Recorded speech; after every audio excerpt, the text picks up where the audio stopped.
My name is Elise Mercer. I was 29 years old when my father stood beneath a 12-foot banner carrying our family crest and told 43 relatives that I had never earned the right to carry the Mercer name. He said it with one hand resting on my brother's shoulder. The room went still for 6 seconds. I know because I counted them. 6 seconds before my mother lowered her eyes in a perfect imitation of sadness. 6 seconds before my brother looked at his shoes as though public humiliation was simply another family duty he had been forced to witness. 6 seconds before somebody near the back of the room placed a wine glass too hard against a table. Then Grandpa Walter pushed both palms against the arms of his chair. He stood slowly, not weakly, slowly. There was a difference, and everyone in that room understood it. By the end of that afternoon, my father had lost the position he had spent 22 years protecting. My mother had lost control of a family story she had rewritten so many times that even she seemed to believe it. My brother had taken off the gold signet ring they had just given him and placed it on the table like it had burned his skin. And I had learned that a person could be erased from a family photograph without ever being erased from the truth. But I need to back up, because Grandpa did not stand for me that day out of sudden courage. He stood because he had been paying attention for years. Some truths do not need shouting. They only need the right person to stand up. If you have ever been made to feel like the outsider in your own family, you will understand why I stayed quiet for as long as I did. Tell me in the comments where you are watching from, and whether you have ever had someone decide your worth before asking who you really were. Subscribe and stay with me, because the sentence my father used to humiliate me had been planted years earlier, and the person who finally answered him had kept every receipt. The Mercer family lived in Gray Haven, a small river town in southern Indiana where people still gave directions using buildings that had been gone for 20 years. Turn left where the old feed store used to be. Go 2 blocks past the closed cinema. If you reach the water tower, you have gone too far. Our family name was painted on 3 buildings in town. Mercer Hardware stood on Bell Street between a bakery and a tax office. Mercer Storage occupied 6 acres near the highway. The Mercer Family Foundation had a brass plaque inside the public library, though most people did not know the foundation had donated only $28,000 to the renovation, while my mother had spent almost $12,000 on the celebration dinner. The name appeared everywhere. That mattered deeply to my father. His name was Daniel Mercer. He was 58 at the time of the reunion, though he had been dressing like a retired senator since he was 40. Navy jackets, pale shirts, gold cufflinks, shoes polished enough to reflect ceiling lights. He was not a loud man. People often confuse quietness with kindness, but my father's silence had edges. He could end a conversation by looking at his watch. He could punish a person by answering everybody except them. He could make an entire dinner table understand that someone had disappointed him without ever saying that person's name. When I was little, I thought that meant he was calm. When I got older, I understood that calm and controlled were not the same thing. My mother Vivian was controlled too, but in a different way. She arranged people. That was her real talent. She arranged flowers, chairs, family photographs, holiday invitations, friendships, memories, and blame. She could shift a room so gently that you would not notice you were standing outside it until the door closed. She was 56, slim, always dressed one step more formally than the occasion required, and known around Gray Haven for remembering birthdays. She never forgot a birthday. She simply decided which ones deserved a party. My older brother Grant was 33. He had our father's height, our mother's smile, and the useful ability to look sincere while saying almost nothing. He had been called the future of the family since he was 9. I know the age because I was 5, sitting beneath the dining room table with a red crayon in my hand when my father said it. Grant will carry this family forward. I remember the polished toe of my father's shoe. I remember the smell of roast beef and furniture wax. I remember drawing one long red line across the back of an envelope because I did not understand what carrying a family meant. I thought maybe it was heavy. I thought maybe Grant would need help. No one said what I would carry. I became good at making myself useful. That was the safest role in our house. Useful people were allowed to stay in rooms as long as they did not interrupt the important ones. At 8, I learned how my mother liked the linen napkins folded. At 10, I knew which serving spoons belonged with which bowls. At 12, I could tell when my father was angry by the way he set his car keys on the kitchen counter. 1 click meant tired, 2 meant irritated. A full handful dropped from 6 inches meant someone should disappear. I usually disappeared. Not dramatically. I went upstairs. I closed my door. I opened a book or took apart an old mechanical pencil or copied my grandmother's handwriting from birthday cards onto scrap paper. Letters fascinated me before I knew they could become a profession. I noticed how people leaned into certain words. My mother's lowercase y had a long curved tail when she wrote notes to people she wanted to impress. When she wrote grocery lists, the same letter ended sharply. My father pressed harder when he signed checks over $1,000. The pen cut faint grooves into the paper, especially beneath the D. Grant dotted his eyes before finishing the word.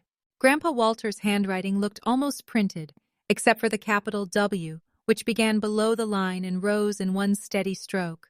I saw those things. I did not know they mattered. Grandpa did. He lived 9 miles outside Greyhaven in a white farmhouse on Larkin Road. The house had a green roof, a narrow porch, and a kitchen door that stuck during humid weather. Behind it sat 37 acres of soybeans leased to a neighboring farmer, an apple orchard that had stopped producing well, and an old red barn that leaned slightly east. Everything at Grandpa's house had a history. Not the polished kind my mother put on plaques, the real kind. The kitchen table had a burn mark from 1978, when my father tried to light a birthday candle with a folded newspaper. The hall wall had a dent from 1986, when Grant's mother's brother carried in a dresser and misjudged the turn. A section of the porch railing had been replaced with pine instead of oak because the price difference in 1994 was $36, and Grandpa refused to pay it. He remembered amounts. So did I. That may have been why we understood each other. My first clear memory of him paying attention happened when I was 11. It was Thanksgiving.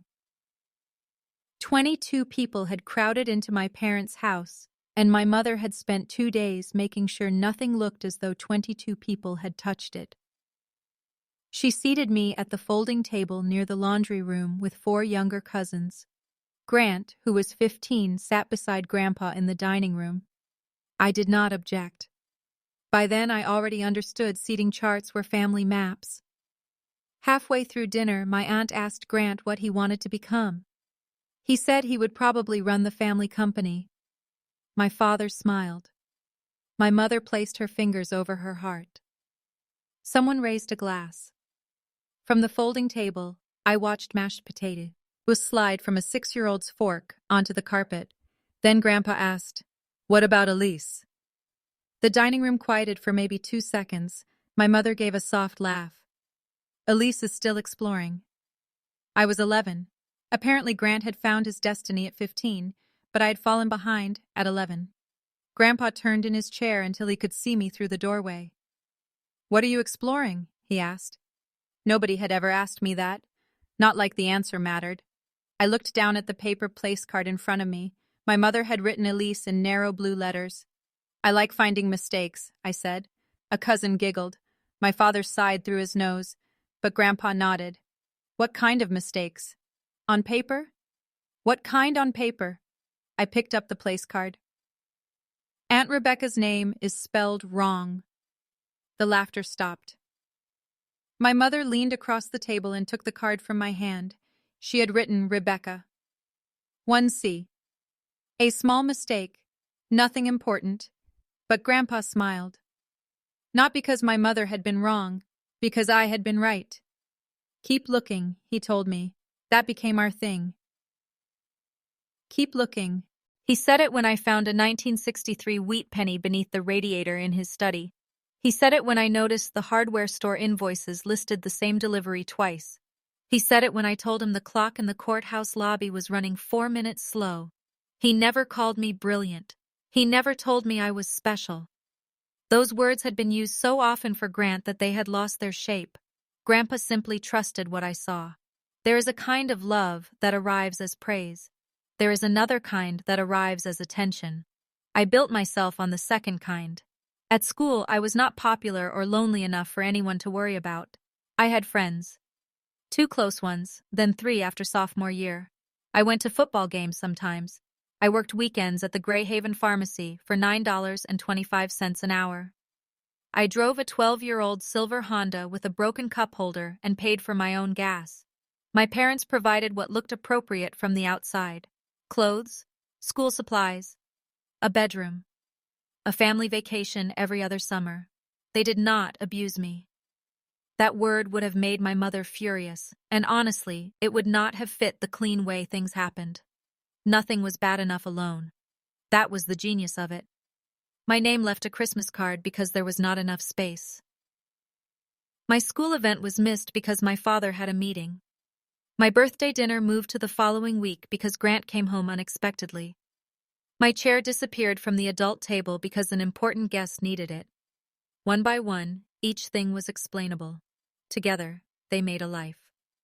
When I was 14, my art teacher entered one of my ink drawings into a regional contest without telling me. It was a close study of my grandmother's hands holding a teacup. I won second place. The award ceremony was held on a Thursday night in a high school auditorium 40 miles away. My teacher gave me 3 printed tickets. I placed them on the kitchen counter. My mother said she had a foundation committee meeting. My father said Thursdays were difficult. Grant had a basketball game. No problem, I said. That phrase became another useful role. No problem meant I would not embarrass anyone by needing them. Grandpa drove me. He arrived in a brown jacket that smelled faintly of cedar and gasoline. He had washed his truck, though the passenger door still carried a rust patch shaped like South America. We stopped at a diner after the ceremony. He ordered coffee and a slice of coconut pie. I ordered fries because I was too nervous to eat before the award. He set my blue ribbon on the table between the ketchup bottle and the sugar jar. Second place, he said. I waited for a lesson about working harder. Adults love turning children's good moments into instructions. Instead, he said, "Did you like making it?" "Yes." "Then the ribbon is only evidence that somebody else noticed." I kept that ribbon in my desk until college. Years later, when I moved apartments, I found the blue had faded almost gray. I still kept it. Grant's basketball team lost that night by 17 points. My parents took him out for pizza afterward because he was disappointed. I knew because my mother posted 4 photographs online. In the first, she had her arm around him. In the second, my father was raising a glass. In the third, Grant was smiling over a large pepperoni pizza. In the fourth, the caption read, "Family is showing up when it matters." I stared at that sentence for a long time. Then I counted the photographs. 4. There were no photographs from my award ceremony. Grandpa had forgotten his camera. I told myself that was fine. Not warm, not fair, just fine. That was the word our family used for anything that used to be love.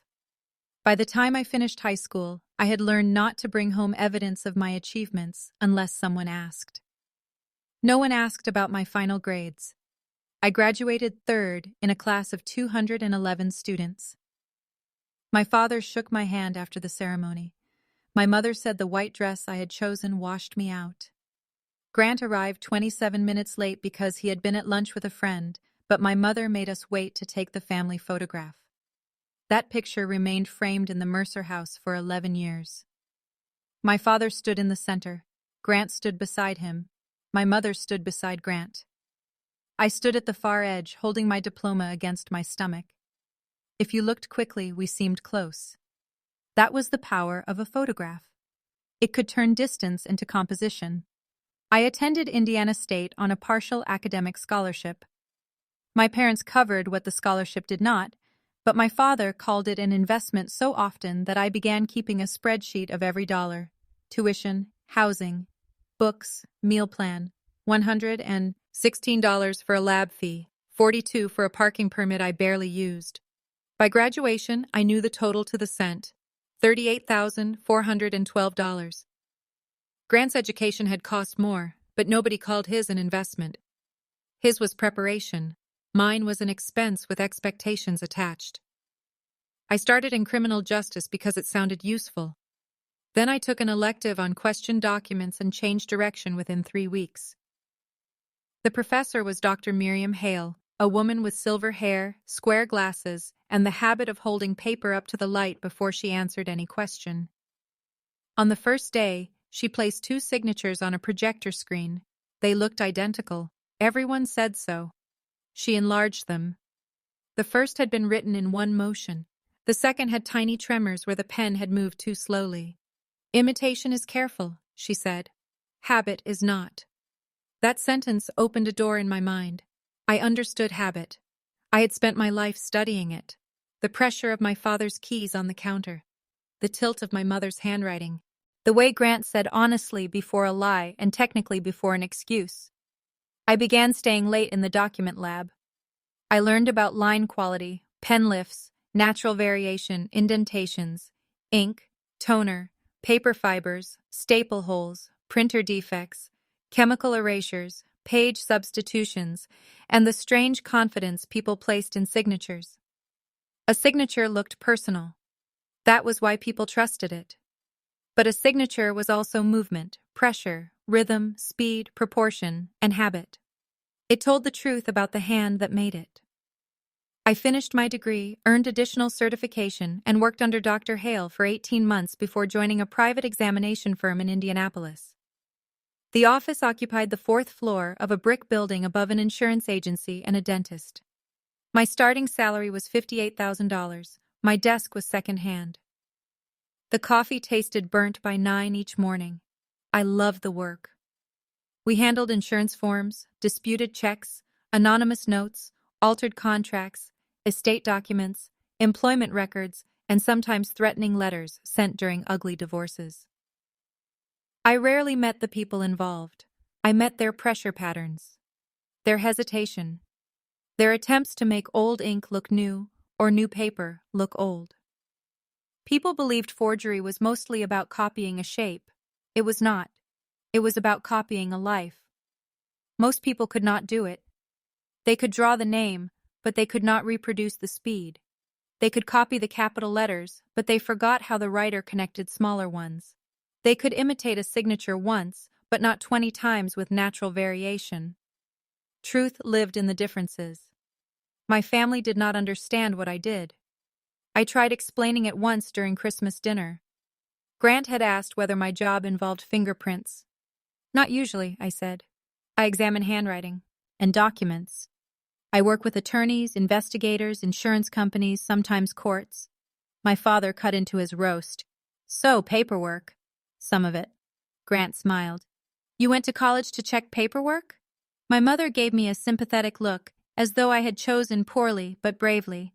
It suits Elise, she said. She has always liked whether my job involved fingerprints. Not usually, I said. I examine handwriting and documents. I work with attorneys, investigators, insurance companies, sometimes courts. My father cut into his roast. So, paperwork. Some of it. Grant smiled. You went to college to check quiet little details. Quiet little details. The phrase followed me for years. When I helped identify an altered beneficiary form worth $900,000, my mother introduced me at a charity luncheon as someone who worked in office administration. When I testified as an expert witness for the first time, my father asked whether I had taken notes for the attorneys. When my firm promoted me to senior examiner at 28, Grant said, "That's great. Is that like a supervisor?" I stopped correcting them. Not because their opinion did not hurt. It did. But there are only so many times a person can place the truth on a table for people committed to looking elsewhere. Grandpa knew. I told him about every promotion, not because he asked for proof, because he asked questions.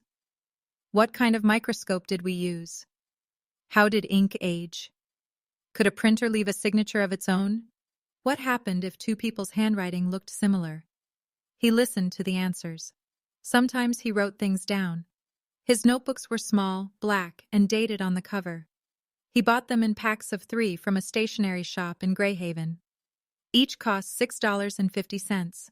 Grandpa kept records of everything: farm lease payments, roof repairs, medical appointments, family loans, birthdays, promises, especially promises. When I was 24, he called me on a Tuesday evening and asked if I could visit that weekend. His voice sounded normal. That made me more concerned than if it had sounded weak. I drove down Saturday morning. The sky was pale and low. Rain had softened the gravel drive, and my tires made 2 dark tracks toward the house. Grandpa stood inside the kitchen door wearing a blue flannel shirt and holding a dish towel. "You ate?" he asked. "Not yet." He turned toward the stove. That was how he welcomed people. No hug, no speech, food. He made eggs in a cast-iron pan and burned one edge of the toast. The kitchen smelled like butter, coffee, and damp earth from the boots near the door. We sat at the table. He asked about work. I told him about a disputed construction contract involving 7 changed pages. He asked how we knew the pages had been changed. The replacement pages came from a different printer. "How can you tell?" "Tiny defects, repeating marks, toner patterns, sometimes roller damage." He nodded and took a sip of coffee. Then he placed an envelope on the table. It was cream-colored, thick, and sealed. My name was written across the front in his careful block letters, Elise Mercer. "What's that?" I asked. "Something you don't open unless I tell you." I looked at him. He had never been dramatic. That made the envelope feel heavier. "Are you sick?" "I'm 78. That's not an illness, but it does make people start speaking too slowly around you." "Grandpa, I'm fine." There was that word.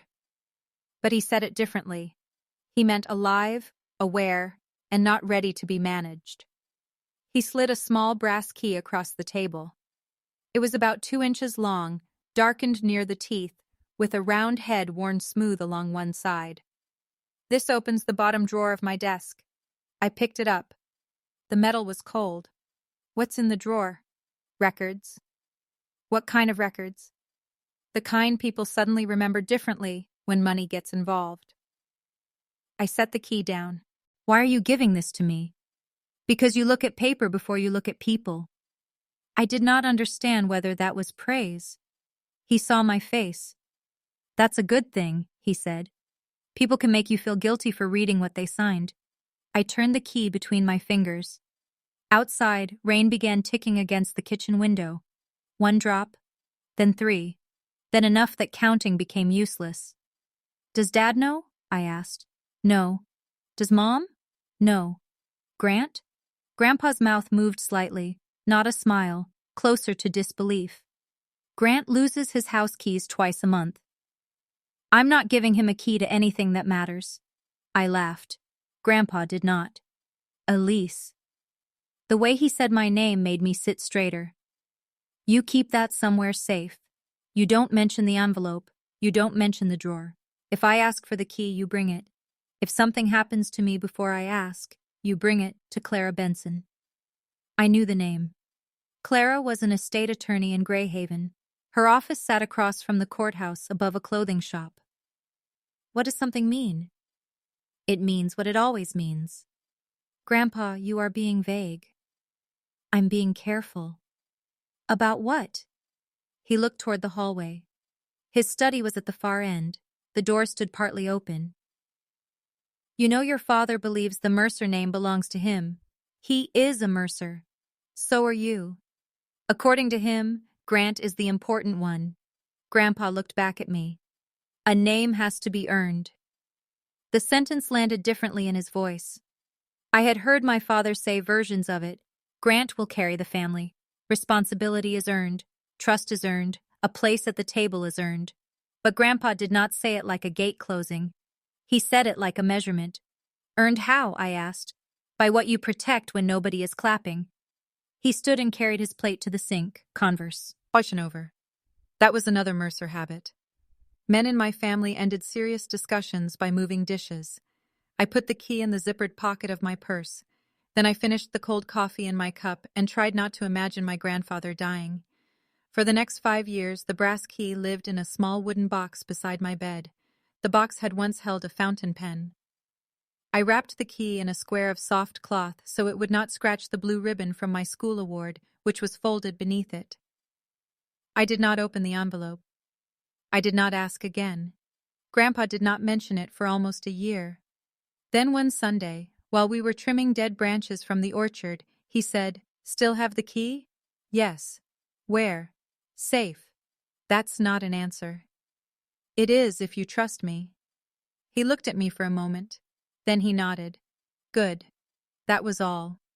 There are moments in a family that seem small until later. A key across a kitchen table, a sealed envelope, a question in an orchard. At the time, they felt like pieces from different puzzles. Later I understood they had always belonged to the same picture. My relationship with my parents became easier after I moved to Indianapolis. Distance made us polite. My mother called every Sunday at 6 unless she had guests. She talked for 12 to 14 minutes, usually about foundation events, Grant's work, someone's engagement, and the health of relatives I barely knew. Near the end, she asked, "And everything is fine with you?" The question arrived with the answer already inside it. "Yes," I said. "Good." My father rarely called. He texted on birthdays. "Happy birthday. Proud of you." 4 words, the same every year. Sometimes the message arrived after 8 in the evening. Sometimes my mother reminded him. Grant contacted me when he needed something. A recommendation for a restaurant, help understanding a lease clause, a ride from the airport. Once, he sent me a photograph of a signature on a check and asked if it looked real. I told him I could not give a professional opinion from a phone picture without context. He replied with a thumbs up. 2 months later, I learned the check had been from our father to cover a failed investment Grant had not mentioned. $35,000. My father called it temporary support. When I needed $1,200 to replace my car transmission during graduate training, he gave me a written repayment schedule. I paid him back 3 weeks early. He still mentioned the loan for years. That was how money worked in our family. Money given to Grant disappeared. Money given to me became evidence. Grandpa noticed that too. He never confronted my father directly, at least not where I could hear. He simply began asking more precise questions during family dinners. "How is that investment, Grant? Did the loan get repaid, Daniel? Who paid for the renovation?" My mother had exact questions. She liked words such as supported, arranged, contributed, assisted. Exact amounts ruined the atmosphere. At Grandpa's 80th birthday dinner, she booked the private room at Bellwether House, the most expensive restaurant in Greyhaven. The room fee was $800. Dinner for 26 people cost another $3,140 before tip. I knew because my mother left the invoice on a side table. The foundation paid for it. The invitation called the dinner a donor appreciation event. There were no donors present except Grandpa. My mother had arranged framed photographs around the room. Grandpa as a young man in the hardware store. Grandpa and Grandma on their wedding day. My father graduating from college. Grant shaking hands with the mayor. There was one picture of me. I was 9, standing behind Grant at a 4th of July parade.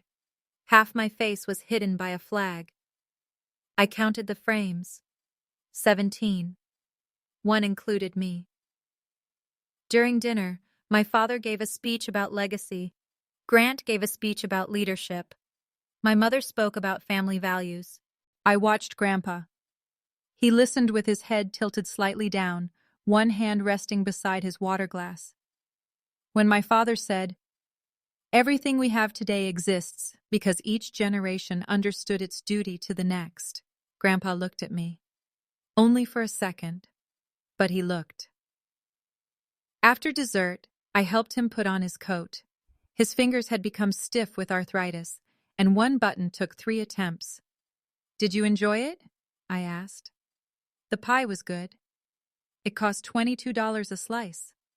Then it should have come with its own fork. I smiled.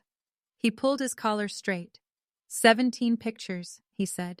I stopped. You counted? I count what is missing. That sentence stayed with me. In my work, absence mattered. A missing staple hole, a missing indentation. A page without the printer defect found on every page around it. A signature missing the hesitation of a forger. Families had absences too. Empty chairs, unasked questions, names left off invitations. People could explain every missing thing. But the pattern remained. Grandpa touched my arm before we walked out. Keep looking, he said. So I did. I looked when my mother began referring to the Mercer Foundation as Daniel and Grant's project, though Grandpa still held the controlling vote. I looked when my father moved business records from the old office into a locked room at the estate. I looked when Grant received a title at Mercer Storage that did not match the work he actually did. Director of Strategic Development. His salary rose to $110,000. The strategy appeared to involve lunches and golf. I looked when my mother began speaking about the family reunion 2 years before it happened. At first, it was just an idea.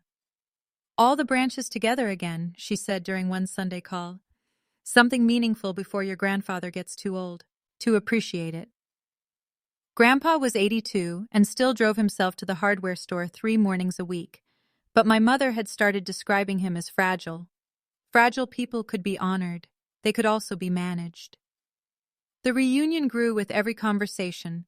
A tent on the estate lawn, catered lunch, family photographs, a history display, a formal announcement about the foundation, a presentation of the Mercer signet ring. That ring had belonged to Grandpa's father. It was thick gold, engraved with an M inside a shield. Grandpa kept it in a safe deposit box and had worn it only twice that I remembered. Once at my grandmother's funeral, once when the hardware store celebrated 75 years. My mother decided the ring should pass to Grant during the reunion. She said it would symbolize continuity. I asked whether Grandpa had agreed. There was a pause. 3 seconds. Your grandfather understands how important this is, she said. That was not an answer. I had learned to hear missing answers. A few weeks later, I drove to Greyhaven without telling my parents. Grandpa sat on the back porch with a blanket over his knees, though the afternoon was warm. A glass of iced tea rested on the table beside him. He looked smaller than he had at 80, not weak, reduced around the edges. Time had begun taking narrow pieces. His hearing had worsened. His left hand trembled when he was tired. He had started using a cane outside, though he hated it, and often left it leaning against furniture in other rooms. I sat beside him. For several minutes we watched swallows cut through the air above the field. Then I asked, "Did you agree to give Grant the ring?" Grandpa took a drink. "Vivian told you that?" "She said you understood." "I understand she wants him to have it." "Do you?" "No." The answer came cleanly. "What do you want?" "I want people to stop distributing my belongings while I'm still using them." I laughed once, but he did not. "Is someone pressuring you?" "At my age, concern and pressure wear the same coat." "Dad?" He watched the field.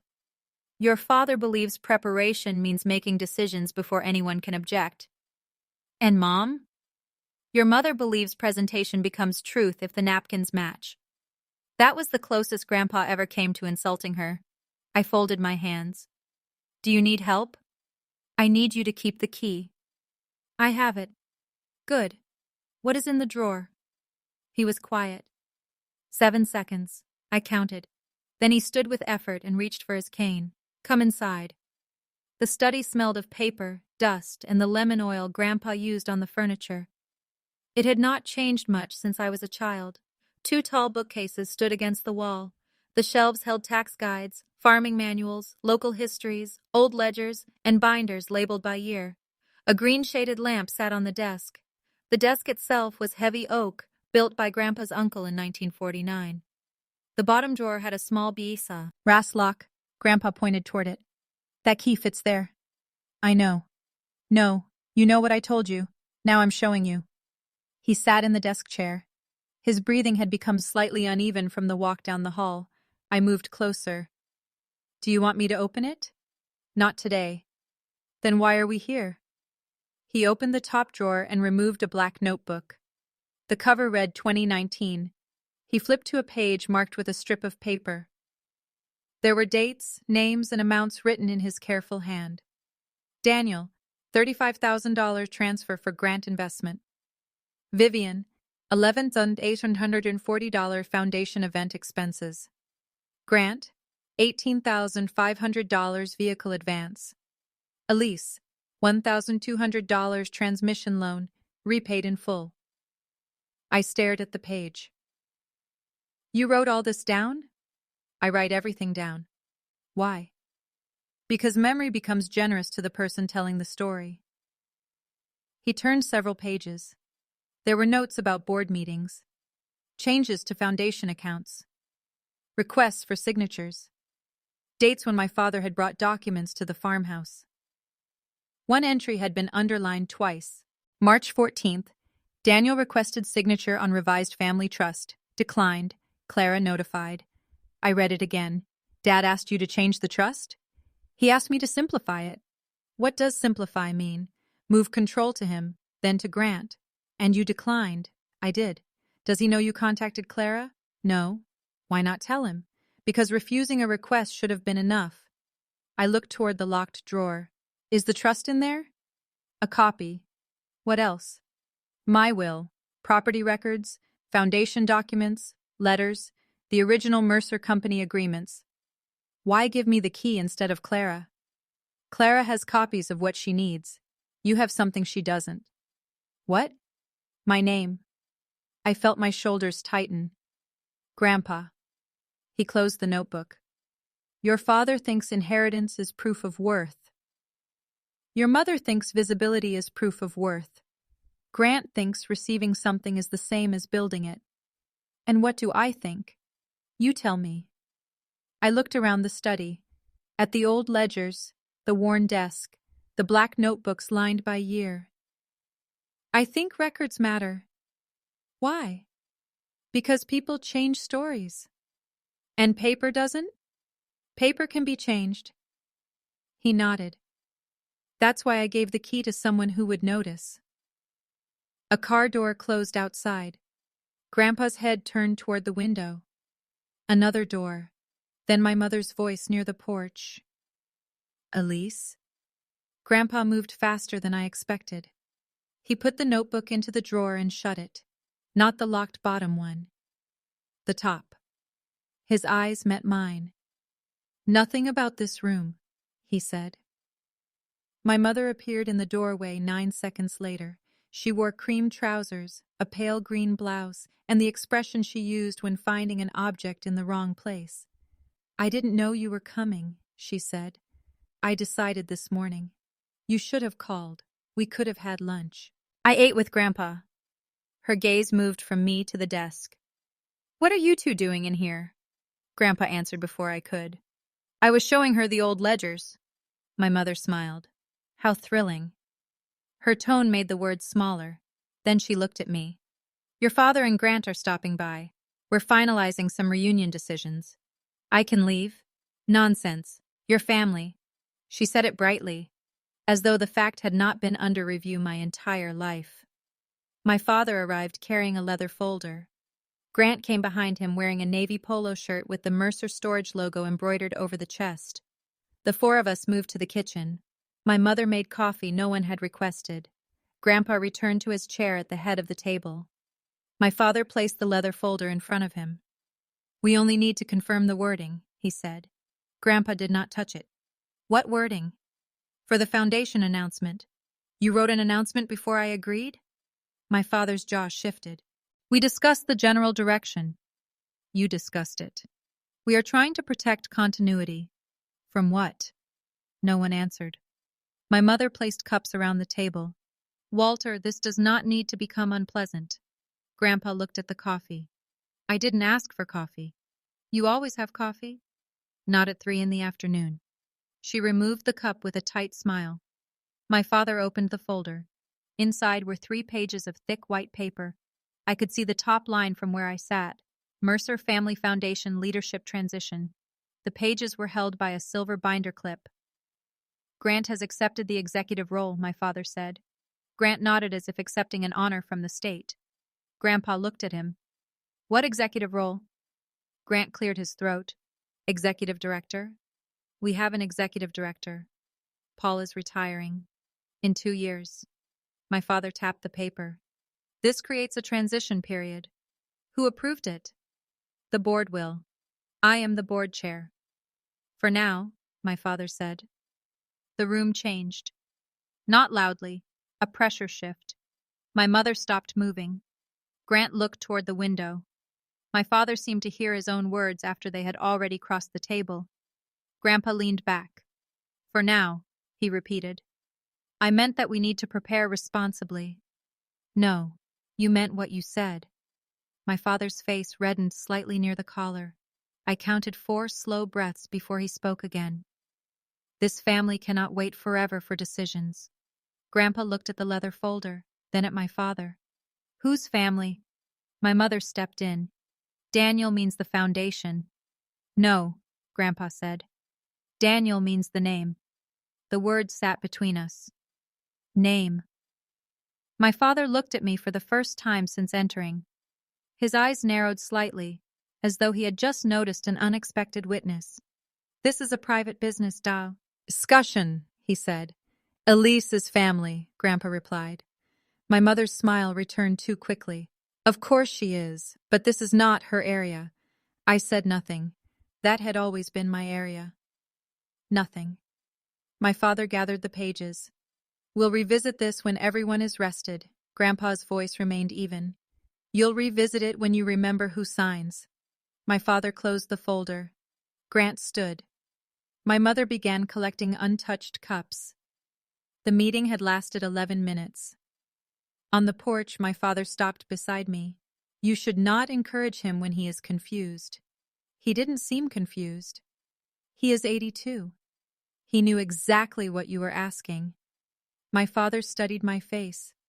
There was no anger in his expression. Anger would have been easier. There was dismissal. The clean confidence that my reading of the room could not matter because I was the one doing the reading. You do not understand the responsibilities involved, he said. Then explain them. This is not document review at your little office. My little office handled court evidence, federal contracts, and estates larger than everything the Mercers owned combined. I did not say that. He adjusted his cuff. Families survive because the right people carry the name forward. There it was again. Carry. As though the name were heavy. As though I had never lifted anything. What makes someone the right person? I asked. His expression hardened. A name has to be earned, Elise. He walked toward his car. I stood on the porch with the brass key hidden 3 inches from my hand inside my purse. A name has to be earned. The cruel line did not sound cruel yet. Not fully. It sounded like a warning. Behind me, Grandpa tapped his cane once against the wooden floor. Elise. I turned. He stood in the doorway. My mother and Grant had already followed my father to the driveway. Grandpa's voice was low. When the time comes, don't argue with the story. What should I do? He looked toward my purse. Open the drawer. If you are feeling the same quiet anger I felt in that moment, comment the word key. Not because a key solves everything, but because sometimes the smallest object is proof that someone trusted you before the rest of the room understood why. Subscribe and stay with me, because I thought the locked drawer contained old papers. I had no idea it contained the beginning of the truth that would divide our family. I left the farmhouse at 4:17. My father's car turned north toward town. Grant followed him. My mother remained behind. I knew because her white SUV was still beside the barn when I checked the mirror. At the end of Larkin Road, I stopped at the sign for 6 full seconds. Left would take me toward Indianapolis. Right would loop back past the Mercer estate. I turned left. For the next 3 weeks, nothing happened. That was how serious trouble often began in our family. Not with a fight, with improved manners. My mother called twice and did not mention the meeting. My father sent me an article about retirement planning as though we had discussed finances. Grant invited me to lunch the next time I visited Greyhaven. Grandpa called on Sunday and asked whether my apartment windows were still leaking. No one mentioned the folder. No one mentioned the foundation. No one mentioned the locked drawer. The reunion planning continued. Invitations were mailed on cream paper with a gold border. Across the top, in large letters, they read, "The Mercer family. One name, 4 generations." My invitation arrived bent at one corner. Inside, my mother had written a note. "Please dress for photographs. No love, no mom, just instruction." I placed the invitation on my kitchen counter and read the schedule. 11 in the morning, family history display. Noon, luncheon. 1:30, foundation announcement. 2, presentation of the family ring. 2:15, formal photograph. Every minute had been assigned. I thought about Grandpa's notebook. Dates, amounts, promises. I thought about the line under March 14th, Daniel requested signature on revised family trust. Declined. Clara notified. Then I thought about the leather folder. Leadership transition. For now. I opened the wooden box beside my bed. The brass key rested on the faded blue ribbon. I picked it up and held it against my palm. Cold at first, then warm. I counted the teeth. 5. I had never noticed that before. 5 narrow cuts in a piece of brass. A small thing. A quiet thing. The kind of thing my family never believed could matter. I wrapped it again, closed the box, and slid the box into the back of my closet behind a stack of winter blankets. Then I returned to work. At the office, I examined a 6-page equipment lease from a manufacturing company in Ohio. The signatures looked natural, the paper matched, the dates aligned. But page 4 had been printed on a machine with a damaged fuser roller. Every 13.5 inches, a faint gray mark repeated near the right margin. The other pages did not have it. Someone had replaced page 4. The change involved a termination clause worth $460,000. Quiet little details. That was what my mother called them. I wrote my report. I marked the measurements. I photographed the repeating defect. I did not think of my family until I reached the conclusion. Page 4 was not produced as part of the original document set. One replaced page could change the meaning of everything around it. I read the sentence twice. Then my phone rang. Grandpa. I answered before the second ring. Hi. Elise? His voice sounded distant. Are you okay? I need you to come Saturday. What happened? Nothing yet. The words tightened something in my chest. Do I need to bring the key? Yes. Do you want me to call Clara? No. Grandpa, tell me what is happening. A pause. 5 seconds. Then he said, Your father brought me a new will. I stood so quickly that my chair rolled backward and struck the cabinet behind me. Did you sign it? No. Did you read it? I read enough. What did it change? Everything they think belongs to them. The office around me kept moving. A printer started. Someone laughed near the break room. A delivery cart rattled down the hall. But I heard only Grandpa's breathing. Slow, uneven, still controlled. I'll be there Saturday, I said. Bring the key. I will. And Elise? Yes? Bring your eyes. The call ended. I remained standing beside my desk with the phone in my hand. On the monitor in front of me, the altered lease page glowed beneath magnification, a false page inside a real document, a clean substitution, a changed future hidden between familiar words. I looked at the date in the corner of my screen. May 6th, the family reunion was 7 weeks away. For the first time, I understood that Grandpa had not given me the key because he expected death. He had given it to me because he expected a theft. and someone in my family had just begun trying to take what could not be carried out in their hands. Saturday arrived with hard rain and a sky the color of wet cement. I left Indianapolis at 6:42 in the morning. The brass key sat inside the zippered pocket of my bag. Beside it were 2 pairs of nitrile gloves, a magnifying loupe, a small LED light, a ruler, a notebook, and a portable scanner I sometimes used during field examinations. I told myself I was bringing them because Grandpa had asked me to bring my eyes. That was only partly true. I was bringing them because I no longer trusted the paper waiting for me. The highway was almost empty. Water moved beneath my tires in silver sheets. I kept both hands on the wheel and counted the red lights as I passed through each town. 3 in Plainfield, 5 in Danville, 2 in Bell Crossing. By the time I reached Gray Haven, the rain had weakened to a fine mist that clung to the windshield. Grandpa's truck was parked beside the farmhouse. So was Clara Benson's dark blue sedan. I pulled in behind it and sat for 4 seconds before turning off the engine. Clara had represented Grandpa for more than 20 years. I had met her at funerals, foundation dinners, and one Christmas party where she wore a green sweater covered in tiny gold bells. She was 61, direct without being rude, and known for leaving meetings the moment people began repeating themselves. The kitchen door opened before I reached the porch. Grandpa stood behind the screen. "You brought it?" "Yes." "Come in." He looked tired, not sleepy. Tired in a deeper place. His blue shirt was buttoned wrong near the middle. One side hung lower than the other. I had never seen him leave a shirt like that. Clara sat at the kitchen table with a legal pad and a cup of tea. A cream envelope rested between them. It was larger than the one Grandpa had given me 5 years earlier and had already been opened along the top. "Morning, Elise," Clara said.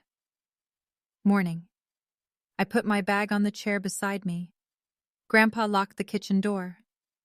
That sound bothered me more than it should have. One click. Then the deadbolt. "What happened?" I asked. Clara looked at Grandpa. He nodded. "Daniel came here Thursday afternoon," she said. "He brought a document represented as a revised last will and testament." "Represented by whom?" "Daniel." "No attorney?"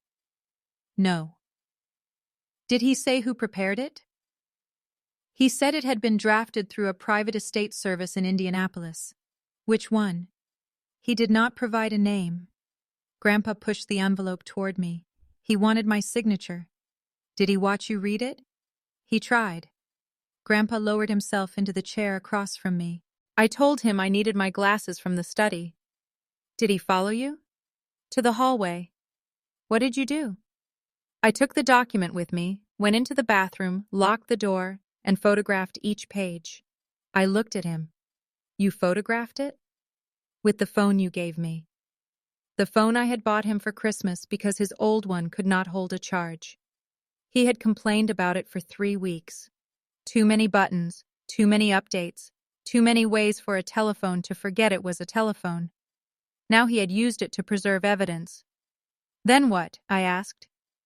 "I came back and told him I would not sign." "What did he say?" "That I was confused." Grandpa's mouth tightened. "He said the document protected everyone." Clara slid a stack of printed photographs toward me. "Walter sent these to me Thursday evening. There were 12 pages. The will itself was 9. The remaining photographs showed the cover letter and a signature page. I put on my glasses and began reading. The document named Daniel as personal representative. Grant a successor. It directed ownership interests in Mercer Storage and Mercer Hardware into a family holding company controlled by Daniel and Grant. It removed Clara as attorney for the estate. It assigned Grandpa's farmhouse and acreage to the holding company. It reduced charitable distributions. It mentioned me once. To my granddaughter, Elise Mercer, I leave the sum of $10, having previously provided for her as I deemed appropriate. $10. I did not feel hurt. Not yet. Professional training moved in before emotion could. I examined line spacing, margins, page numbers, font, date. The document claimed it had been executed on February 12th, 3 years earlier. Did you sign anything on that date? I asked. No. Were you even in Greyhaven? Grandpa looked toward Clara. She flipped through her notes. You were in Florida with your sister from February 9th through the 19th. Can that be proved? Flight records, hotel receipt, photographs. I also spoke with you on the 13th. I studied the signature page. Walter Mercer's name appeared in blue ink. 2 witness signatures followed. One belonged to a man named Robert Dale. The other read Melissa Trent. A notary seal occupied the bottom. The notary was listed as Janice Cole. The seal showed an expiration date of August 2025. I leaned closer. Who are the witnesses? No idea, Grandpa said. Janice Cole? Clara shook her head. Not a notary currently registered in this county. Could be from another county. Could be. I took the loop from my bag. The photographs were clear but not enough for conclusions. Where is the original document Dad brought? Grandpa looked irritated. He took it. You let him? He picked it up when I refused. Did he leave anything? The envelope. I examined it. No printed return address. No postage. Hand-delivered. My father's name was not written anywhere. Did he touch anything else? He went into the study before he left. I looked up. What? I was in the kitchen with him. Then the pharmacy called. I answered. He said he needed the restroom. The bathroom is the other direction. I know. How long was he in the study? Maybe 3 minutes. Was it locked? The room wasn't. The bottom drawer was. Did he know the drawer existed? He grew up in this house. That was not what I meant, but the answer was enough. I reached into my bag and placed the brass key on the table. Grandpa stared at it for a moment. Then he stood. Time to open it. The 3 of us walked down the hall. Grandpa moved carefully, cane first, then left foot, then right. 8 steps from the kitchen to the hallway. 11 from the hallway to the study. I had never counted before. The study door was open. Nothing looked disturbed. The lamp sat at the same angle. The black notebooks were aligned. A pencil rested beside the blotter. The air smelled faintly of wood polish and old paper. Grandpa lowered himself into the desk chair. I knelt beside the bottom drawer. The key entered smoothly. I turned it left. The lock clicked. Inside were 4 hanging folders, a metal document box, 3 black notebooks, and the sealed cream envelope with my name on it. The envelope had not moved in 5 years. I knew because a thin line of dust ran along one edge. I removed the folders one at a time. Original will. Mercer Family Trust. Foundation records. Property and company agreements. The metal box contained older deeds, stock certificates, and letters tied with cotton ribbon. I put on gloves. Clara did the same. Grandpa watched us with both hands resting on the cane between his knees. I opened the folder labeled Original Will. The document inside was dated June 1st, 4 years earlier. It named Clara as personal representative, me as successor representative. It distributed the farmhouse and 37 acres directly to me. It placed controlling interests in the businesses into a trust with equal income rights for my father and me, but management authority assigned to an independent board. Grant would receive a smaller non-controlling share after meeting certain conditions related to employment and financial disclosure. The foundation would remain separate from the company. Grandpa's personal belongings were listed in an attachment. The gold signet ring was assigned to me. I read that line twice, then a third time. Why me? I asked. Grandpa looked at the folder. Because you never asked for it. That cannot be the only reason. It isn't. What is the reason? The ring came from my father. He believed it represented duty. So does Dad. Your father believes it represents rank. Grandpa's eyes met mine. You understand the difference. I looked back at the will. The document had 2 witness signatures and a notary seal. Claire's initials appeared at the bottom of each page. So did Grandpa's. Where was this executed? I asked. My office, Clara said. 2 members of my staff witnessed it. We also recorded the signing on video because Walter expected objections. Why did you expect objections? I asked Grandpa. Because I know my son. The answer was quiet, almost tired. I examined the signature. Natural variation, fast movement. The lower stroke of the W began below the line. The final R narrowed slightly as the pen lifted. It looked like Grandpa's ordinary writing. I turned to the trust. It was dated the same day and repeated the business structure described in the will. The foundation folder held minutes, donation records, account summaries, and correspondence between Grandpa and my father. Some letters were warm, others were not. One, dated 8 months earlier, was from my father. Dad, the current governance structure is no longer practical. Grant and I need authority to make immediate decisions without delays caused by outside review. I am asking you again to approve the transition plan. Continued resistance risks damaging everything our family has built. There was a handwritten note at the bottom. Daniel, I built it to survive the family, not become its property. No. Grandpa had signed beneath the word. Clara watched me read. That was sent by certified mail, she said. Dad mailed him a letter from 9 miles away? He wanted a record. Grandpa made a dry sound. So did I. I moved to the property folder. The farmhouse deed was there. Original purchase records, tax documents, a survey. Company agreements dating back 40 years. Nothing immediately looked missing. Then I examined the hanging folders themselves. The drawer bottom had a thin layer of dust except beneath the folders. 3 folders had clean rectangular outline. The foundation folder had a crescent-shaped smear along its tab. Someone had lifted it recently. I leaned closer. Grandpa, when was the last time you opened this drawer? January. Which folder? The will. Did you remove the foundation folder? No. I looked at the lock. There were bright scratches near the keyway, newer than the dull brass around them. Someone tried to open this. Grandpa's expression did not change. Clara leaned down.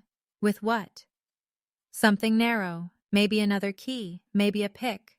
I cannot say from scratches alone. I removed the drawer and inspected the back. The old wood was pale along one corner. A small piece had chipped away near the lock plate. Did Dad have access to this study before Thursday? He comes by. How often? More lately. What does more mean? 3 times last month. Was he ever alone? Grandpa hesitated. Once. How long? 20 minutes.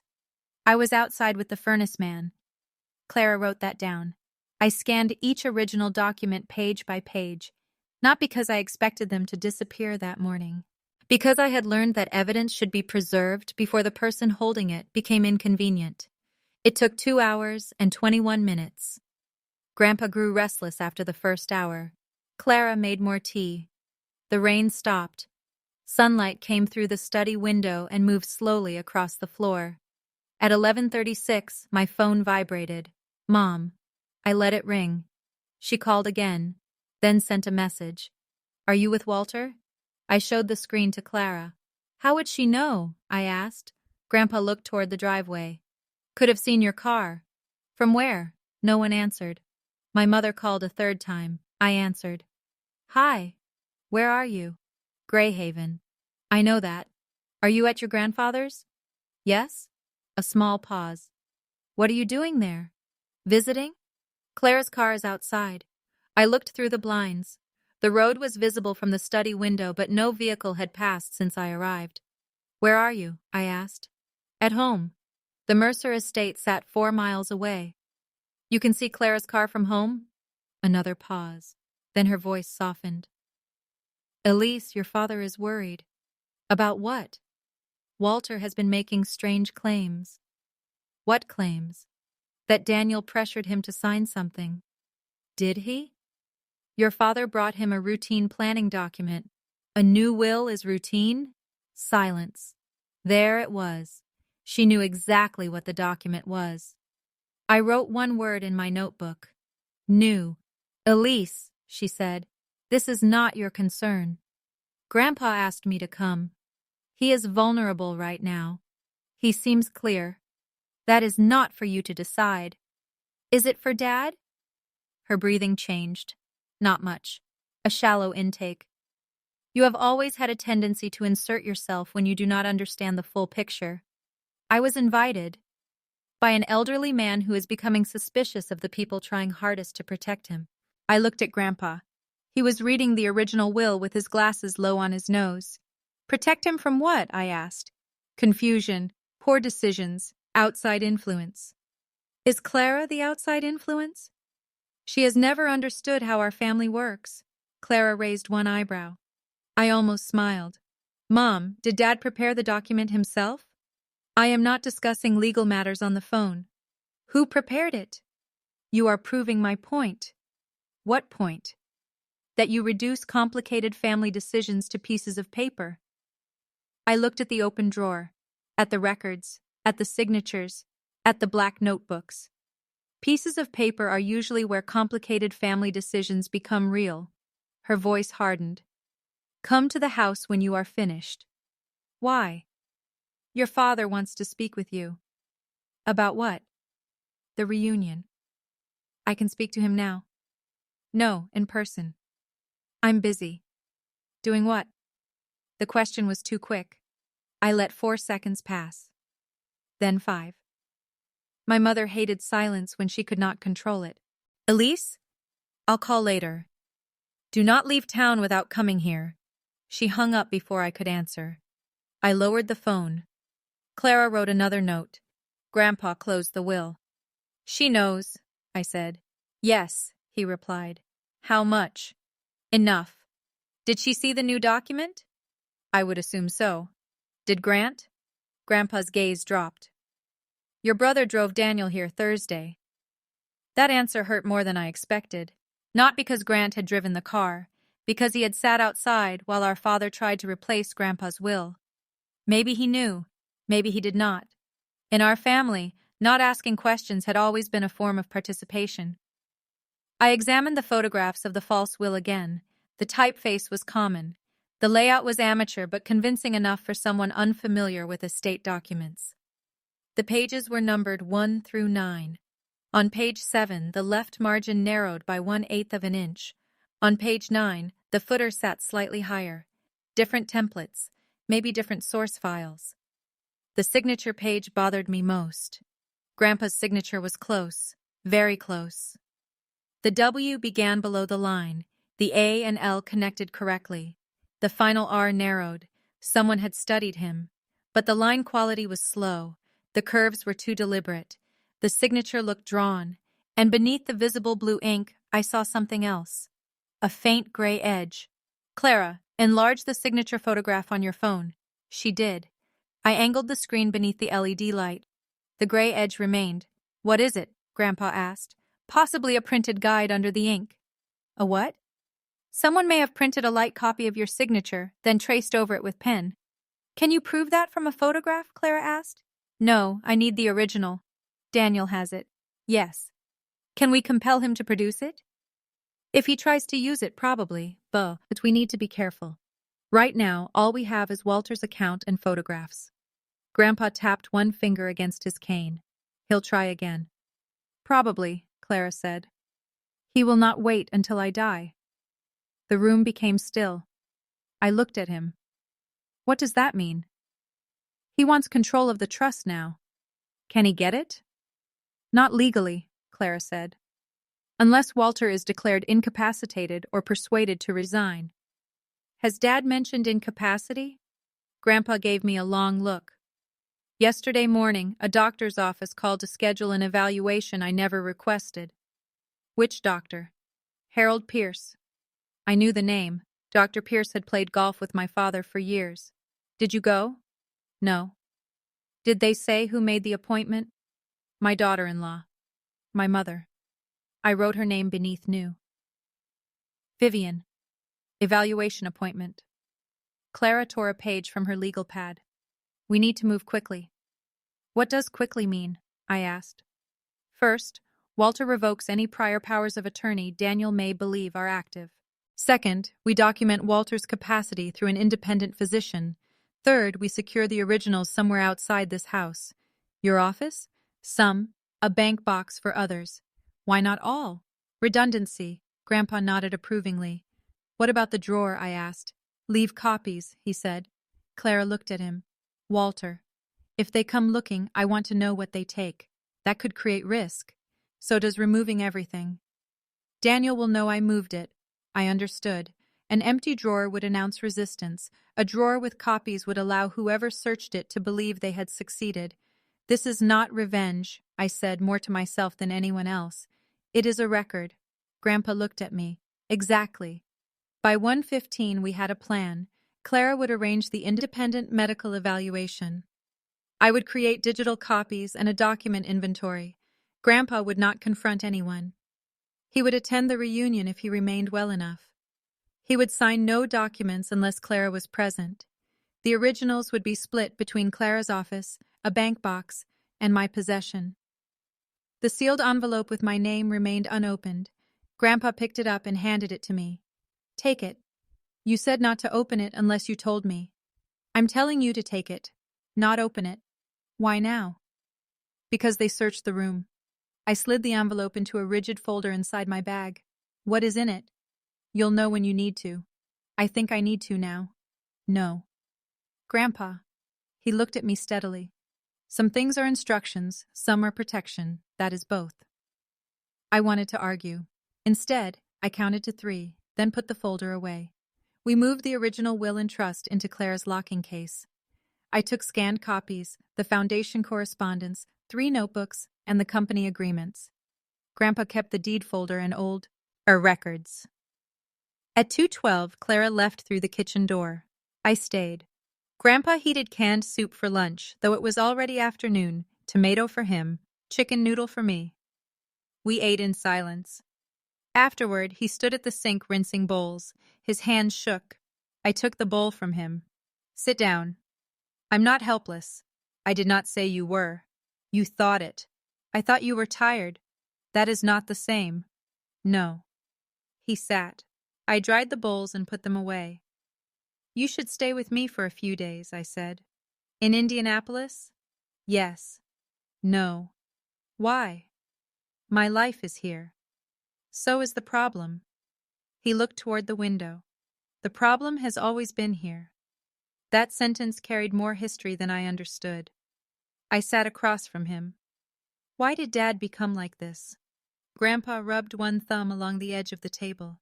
He was not always. What changed? Nothing all at once. He looked at the burn mark near the center of the table. Your father grew up believing this family name meant safety. Then he began believing it meant respect. Later, he decided respect required control. And Mom? Vivian understood his fear before I did. She used it? She organized it. That sounded exactly right. What about Grant? He was raised inside the result. I leaned back. It would have been easy to make Grant innocent. He did not create the family structure. He had only benefited from it. But 33 was old enough to notice who paid for every benefit. Did Dad ever want me? I asked. The question came out before I could stop it. Grandpa looked surprised. Not by the question, by the fact that I had asked. You were planned. That is not what I asked. He folded his hands. Daniel loved you. Past tense? He loves the version of you that makes no demand on him. The honesty hurt, but it was clean. I preferred clean hurt to soft lies. He loved Grant differently, I said. Yes. Why? Grant reflected him. And I did not. No. The kitchen clock ticked. 9 times, then 10. Grandpa looked at me. You saw him too clearly. I did not answer.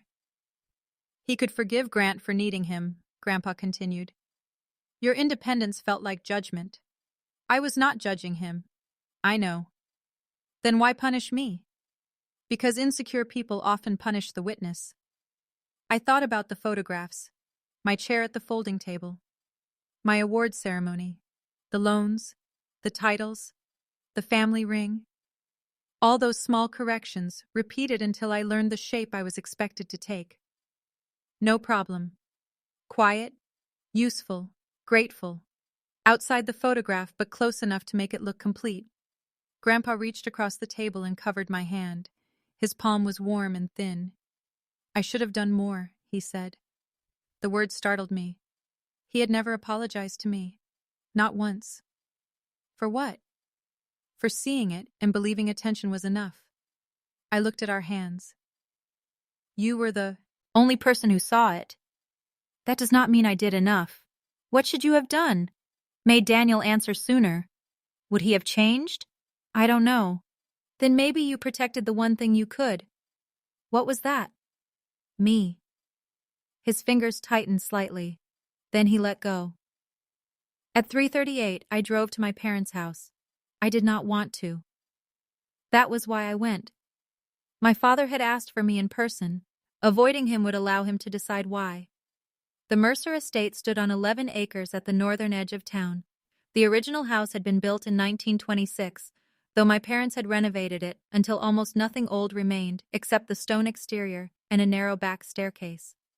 A circular drive wrapped around a fountain. The water had not been turned on for summer yet. My mother's white SUV was parked near the front steps. My father's sedan sat beside it. Grant's black pickup was farther down the drive. All three were waiting. I counted the vehicles before I turned off the engine. 3. No guests. No reason for all three to be there unless the reason was me. My mother opened the door before I knocked. "You came. You told me not to leave town. I was afraid you might misunderstand." "Misunderstand what?" She stepped aside. "We should sit down." The living room had been prepared. Not obviously. That was my mother's skill. 4 chairs faced one another around the low table. Water glasses waited on coasters. A box of tissues sat near my mother's seat. The curtains were partly closed, though the afternoon was still bright. My father stood near the fireplace. Grant sat on the sofa with his elbows on his knees. No one smiled. My mother took the chair beside the tissues. I remained standing. "What is this?" I asked. "A family conversation," she said. "About Grandpa?" "About boundaries," my father replied. I looked at Grant. He looked away. "Sit down, Elise," Dad said. "I'm fine." That word again. He did not like hearing it from me. His mouth tightened. "You went to Walter's house with an attorney. Clara was already there. You spent hours reviewing private family materials." "Grandpa asked me to." "He is not in a condition to understand what he is asking. He understood every document we discussed." My mother folded her hands. "This is exactly the problem." "What is?" "You treat his fear as proof." "What is he afraid of?" "Losing control," she said. I almost admired the answer. It described him.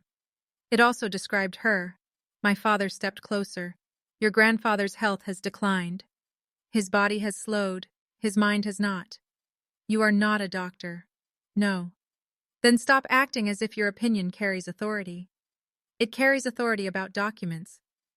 This is not your workplace. You brought him a will dated 3 years ago with a signature he says is not his." Grant's head lifted. My mother's face changed, only slightly. My father remained still. For the first time that afternoon, no one knew which script came next. I counted the silence. 1, 2, 3, 4, 5. Then my father said, "Walter is mistaken." "About signing his own will?" "About the date and circumstances. He was in Florida on the date shown." My mother reached for a water glass. Her hand stopped halfway. Grant looked at Dad. "What does she mean?" My father ignored him. "Your grandfather has signed many planning documents. Not that one. You cannot know that.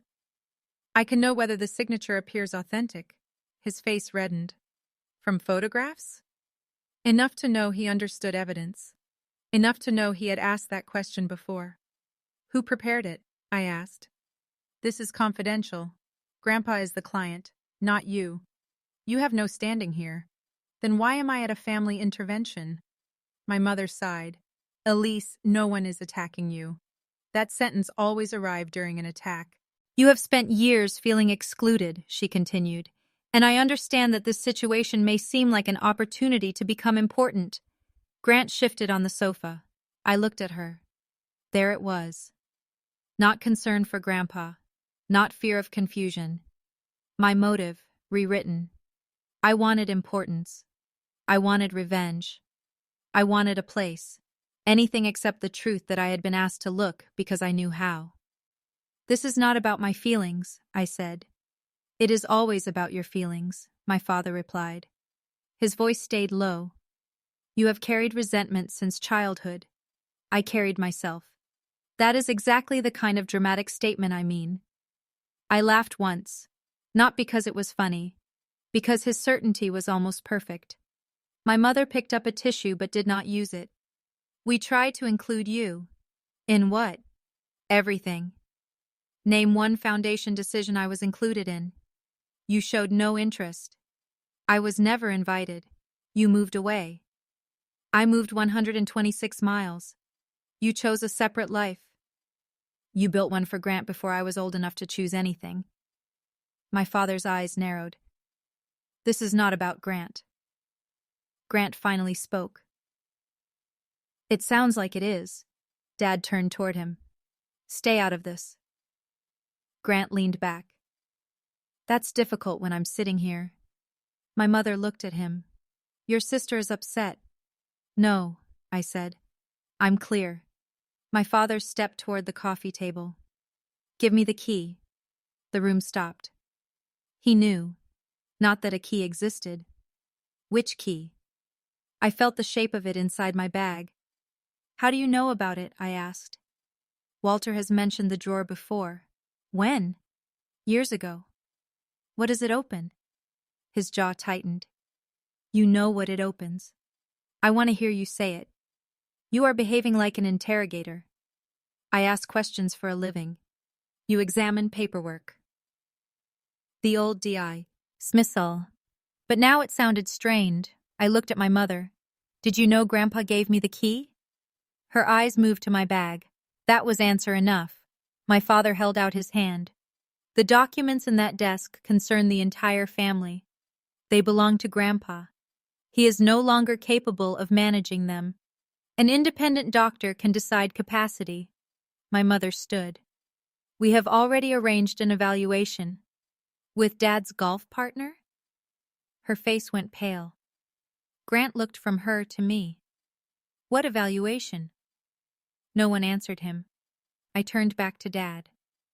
Grandpa revoked any authority you may have believed you held. You had him sign something? Clara did her job. You manipulated an elderly man. You brought him a false will.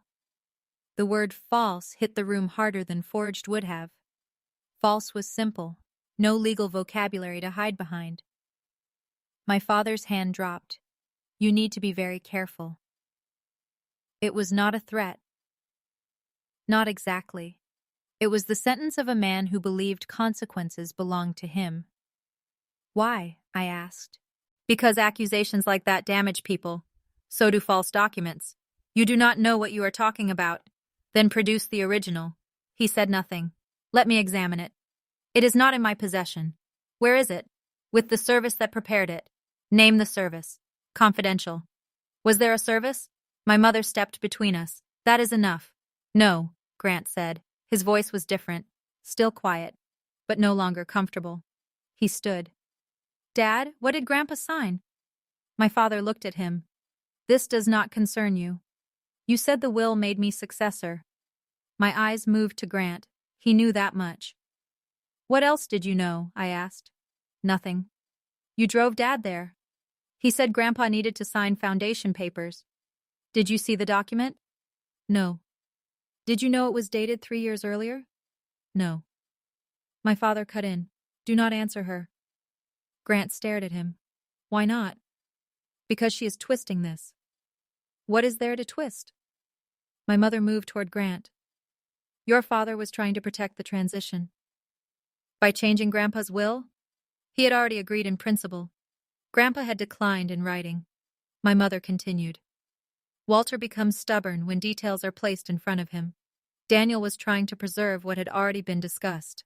There it was, the family method, agreement in principle, general direction, understood, discussed. Words soft enough to hide the absence of consent. Grant rubbed one hand over his face. Was the signature his? My father looked at me. Not Grant. Me. A name has to be earned, he said. The line had nothing to do with the question. That was why it mattered. It was the sentence he used whenever facts became dangerous. A name has to be earned, meaning obedience had to be earned, inheritance had to be earned, belonging had to be earned, and he controlled the price. I picked up my bag. This conversation is over. My mother's voice sharpened. You are not leaving with those documents. I am. Daniel. My father moved toward the doorway, not aggressively. He simply placed himself between me and the hall, the same way my mother arranged chairs, quietly, as though position itself were an argument. Move, I said. We can solve this without embarrassing the family. You mean without anyone else knowing? I mean privately. You tried to change a will privately. His face hardened. Give me the copies. No. You have no right. Grandpa gave them to me. He is confused. Then prove it independently. You are willing to destroy this family over paper. No. Someone else was willing to alter paper to control the family. My mother began to cry. No sound, just tears. Perfectly paced. Elise, please, she said. You have always wanted your father to respect you. Do not make that impossible now. I looked at her. The cruelty was so clean that it almost passed for advice. Respect was still available. At a price. Give up the documents, return the key, accept the story, become small enough to remain included. I felt something inside me become very quiet, not numb, settled. I stopped asking him for respect years ago, I said. My father's face changed. A tiny movement around the eyes. That landed. Maybe because it was true. Maybe because he had mistaken my silence for waiting. Grant stepped between us, not dramatically.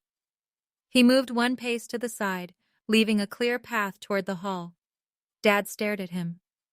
What are you doing? Letting her leave. You do not understand what she is carrying. Grant looked at my bag, then back at him. I'm starting to. My father moved away from the doorway. I walked past him. My mother followed me to the front hall. Elise. I opened the door. Your grandfather will not live forever. I turned. She stood beneath the framed family portrait taken at my graduation, the one where I occupied the far edge. What is that supposed to mean? I asked. Her expression softened again. When he is gone, you will need the rest of us. There are sentences that reveal more than the speaker intended. That was one. Not grief. Not family.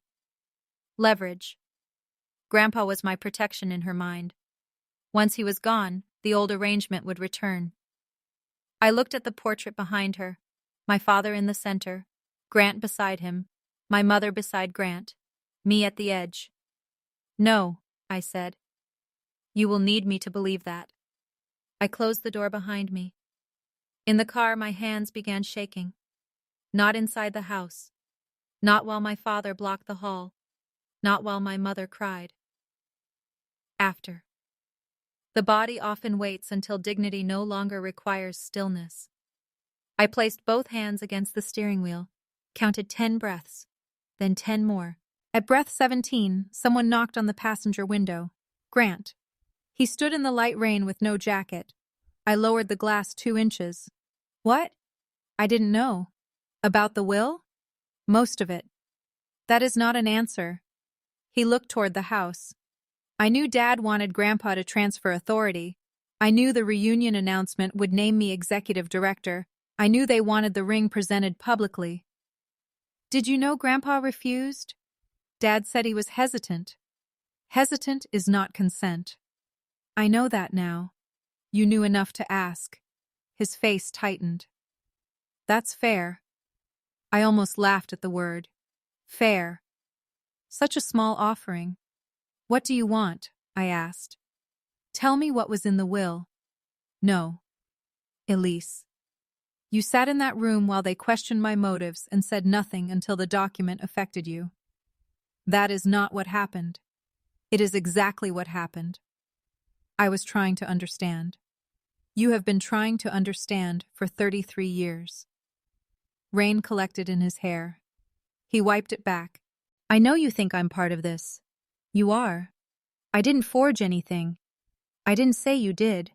You think I helped. I think you accepted every advantage without asking who had been moved out of the way. His jaw worked.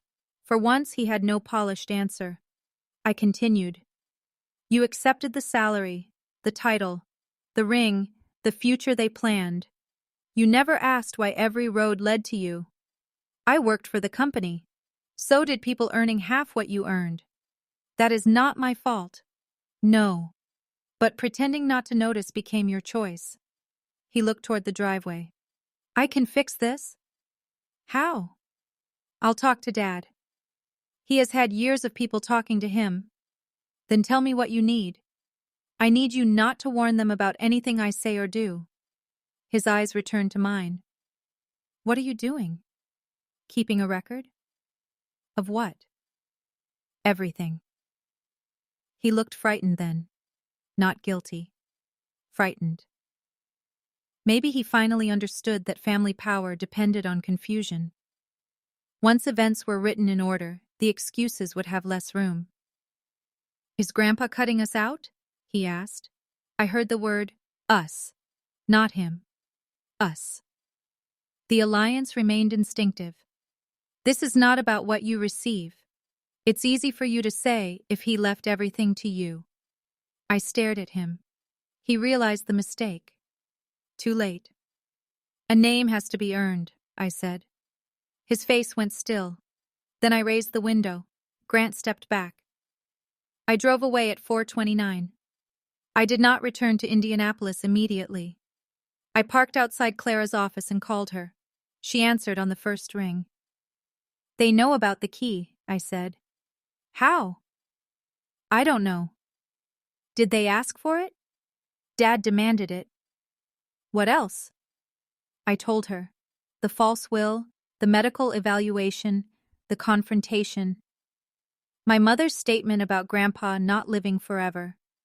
Grant's claim that he knew only part of the plan. Clara listened without interrupting. Then she said, Come upstairs. Her office was closed on Saturdays, but she met me at the side entrance. We spent the next 3 hours creating a formal chronology, not feelings, events. March 14th, Daniel requested signature on revised trust. Walter declined. Thursday, May 4th. Daniel presented a will dated February 12th, 3 years earlier. Walter denied signing it and refused to sign again. Friday, May 5th. Physician's office contacted Walter regarding an evaluation arranged by Vivian. Saturday, May 6th. Daniel demanded Elise surrender the key and copies of records. Clara printed my written account. I signed and dated each page. Then we scanned everything twice. One encrypted copy went into her firm's storage. One went onto a new drive. I kept the drive. At 7:12, we called Grandpa. He answered after 6 rings. Everything okay? I asked. Your mother made casserole. That was not an answer. She came back? She left it on the porch. Did she come inside? No. Did anyone else? No. Lock the doors. They are locked. Check the study. I did. Anything missing? No. Clara took the phone. Walter, tomorrow morning I am sending someone to install 2 cameras and change the study lock. I don't need cameras. You need evidence. That ended the argument. After the call, Clara sat behind her desk and removed her glasses. We should consider postponing the reunion, she said. Mom won't. Walter can refuse to attend. He won't. Why? Because if he stays away, Dad makes the announcement without him. Clara rubbed the bridge of her nose. He could issue a written statement. My father will say he is confused. He could appear by video. They will control the screen. She looked at me. You know them well. I know how they arrange rooms. What do you think they are planning? I looked at the chronology. They need public acceptance. Of what? The transfer. Grant's role, the ring, maybe the false will, though not directly. Why public? Because once 43 relatives watch Grandpa hand Grant the ring, people remember consent. Even if Grandpa was pressured, the photograph becomes the story. Clara put her glasses back on. And if he refuses? They embarrass him or question his health. And where do you fit? I thought about my mother's note, please dress for photographs. My father's line, a name has to be earned. I'm the contrast, I said. To Grant? Yes. He is the worthy heir. I am the example of someone who chose a separate life. Do you think Daniel intends to mention you? He already has. How? Not in public yet, but he will. The title of the reunion invitation returned to me. One name, 4 generations. A public ceremony about belonging required an outsider, or even inside the family. Clara leaned back. What would you like to do? The question surprised me. Not what should be done, not what the law allowed. What would I like? I want Grandpa protected. That is the first priority. I want the original false will. We may need court process for that. I want to know who created it. We can investigate the notary and witnesses. I want to know whether they entered the study. The cameras may help going forward. And I want Dad to say what he believes in front of everyone. Clara studied me. Why? Because he keeps changing the words depending on the room. That may happen at the reunion. I know. And if it does? I looked at the sealed envelope inside my bag. I opened the drawer. For the next 6 weeks, we prepared quietly. The camera installer came Monday. He placed one camera above the back porch, one in the hallway outside the study, and one inside the study facing the desk. The devices uploaded footage automatically to secure storage. The study lock was changed. Grandpa received 2 keys. Clara kept one. The old brass key no longer opened it. I kept it anyway. Not because it remained useful, because it remained proof. The independent physician, Dr. Lena Walsh, evaluated Grandpa on May 11th. She was not connected to our family. The appointment lasted 90 minutes.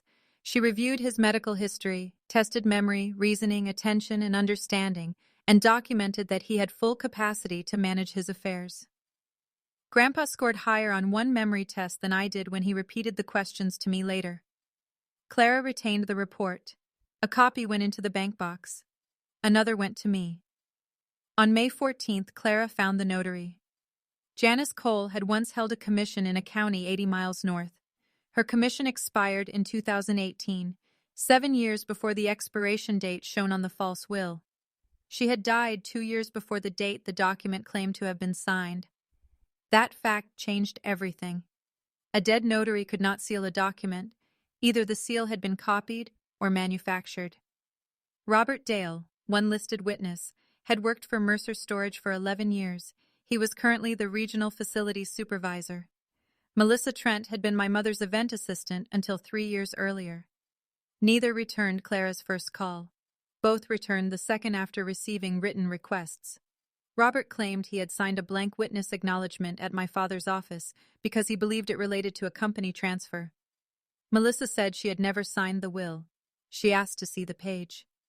When Clara showed her the photograph, Melissa began crying. The signature resembled hers, but she said it was not hers. The validator was no longer one person.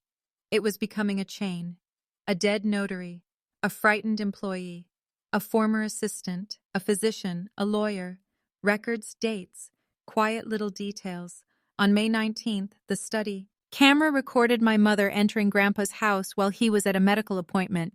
She had used an old spare key to open the kitchen door. She walked directly to the study, tried the old brass-colored key she carried, discovered the lock had changed, then stood in the hallway for 42 seconds without moving.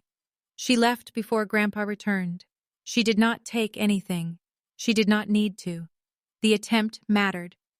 Clara saved the footage. Grandpa watched it once. His face remained still until my mother's hand touched the study knob. Then he looked away. "That was your grandmother's spare key," he said. "Did Mom know where it was?" "She asked for it after the funeral. Said she wanted one in case I fell." My grandmother had been dead 9 years. My mother had kept the key. "Do you want to change the house locks?" I asked. He nodded. That was the first time I saw him truly afraid. Not of losing money, of learning that every kindness offered to him had contained another purpose. If the anger has shifted into something colder for you, comment the word record. A family can argue with feelings, but it has a harder time arguing with dates, signatures, and doors opening on camera. Subscribe and stay with me because the reunion was getting closer and my mother still believed she controlled every chair in the room. The invitations had requested formal replies by May 20th. I had not answered. On May 21st, my mother called. "You missed the deadline." "I know. Are you attending?" "Yes." "Good." She sounded relieved, not pleased. Relieved. "What changed your mind?" she asked. "Nothing. We need your dress color." "Why?" "For the photograph arrangement." "Put me wherever you planned." A pause. "You will stand beside Aunt Rebecca." "At the far edge." "Of course." "What time should I arrive?" 10:30, not earlier." "Why not?" "The setup will be busy." "I can help. We have professionals." Meaning she did not want me near the room before it had been arranged. "Grandpa asked me to come early," I said. The lie arrived easily. I regretted it only because it taught her something. Her voice tightened. "How early?" 9. "That is unnecessary." "Then tell him." "I will." She ended the call. 3 minutes later, Grandpa called. "Your mother says you're coming at 9. Do you want me there?" "Come at 8. I smiled despite myself. "Why?" "So she has something real to complain about." Grandpa had never enjoyed conflict, but by June he had stopped avoiding it. That worried me and strengthened me. Both could be true. On June 2nd, my father sent a formal email to the foundation board announcing that the reunion would include a leadership transition ceremony. He wrote that Grandpa intended to step back from daily oversight. Grandpa replied to all recipients, "I have made no such decision." My father called him within 2 minutes. The study camera recorded the conversation because Grandpa placed the phone on speaker. "You embarrassed me," Dad said. "You wrote something untrue. We discussed transition. You discussed it. You are making this harder than it needs to be." "Then stop. You do not understand the damage you are causing. I understand the words in your email. Elise is influencing you." "No. She has wanted a position in this family for years." "No. She wanted a family." Dad said nothing for 11 seconds. Then the call ended. Grandpa sent me the recording. I listened to it twice. The second time, I stopped after his sentence. She wanted a family. I had never told him that. Maybe I had not admitted it to myself. I did not want the ring, the farmhouse, the trust. Not first. I had wanted someone to notice when my chair disappeared. Someone had. But he had been one person against a room arranged by 2 others. The reunion was scheduled for June 24th. By June 10th, the event tent covered most of the Mercer estate lawn. White fabric, gold trim. A raised platform at one end. My mother rented 100 chairs even though fewer than 60 guests were expected. She wanted the empty space to look intentional. The family history display was built along the west wall. Large photographs, framed letters, company records behind glass. A timeline beginning with Samuel Mercer opening the hardware store in 1948. I visited the estate on June 15th while my parents were out. Grant let me in. He had lost weight, not much. Enough that his polo shirt hung differently. "I need to see the display," I said. "Why?" "Grandpa asked me to check the document dates." "He asked you?" "Yes." That was true. Grant led me to the tent. The air inside smelled like new fabric, cut grass, and sawdust from the temporary platform. Photographs had been arranged by decade. 1950s, 1960s. The later sections grew more crowded. Grant appeared 19 times. I appeared in 3 photographs. One was the graduation picture. One showed the 4th of July parade with half my face covered. The third had been taken at my grandmother's funeral. I stood behind a flower arrangement. My mother had found a way to include me without showing me. At the center of the display stood a glass case. Inside it was a printed card. The Mercer signet ring passed through 4 generations as a symbol of leadership, stewardship, and devotion to family. The case was empty. Grant stood beside me. Dad has the ring. How? He retrieved it from the bank. Grandpa authorized that? Dad said he did. Did you see the authorization? No. I looked at him. He exhaled. I know. When did Dad get it? Last week. Which bank? Greyhaven Community. Who gave it to him? I don't know. Who had access to the box? Grandpa and Dad. Grandpa had believed Dad's access was removed 3 years earlier. Clara checked that afternoon. It had not been.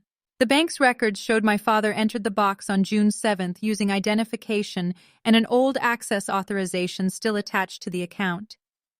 He had not broken in. He had used permission Grandpa thought had ended.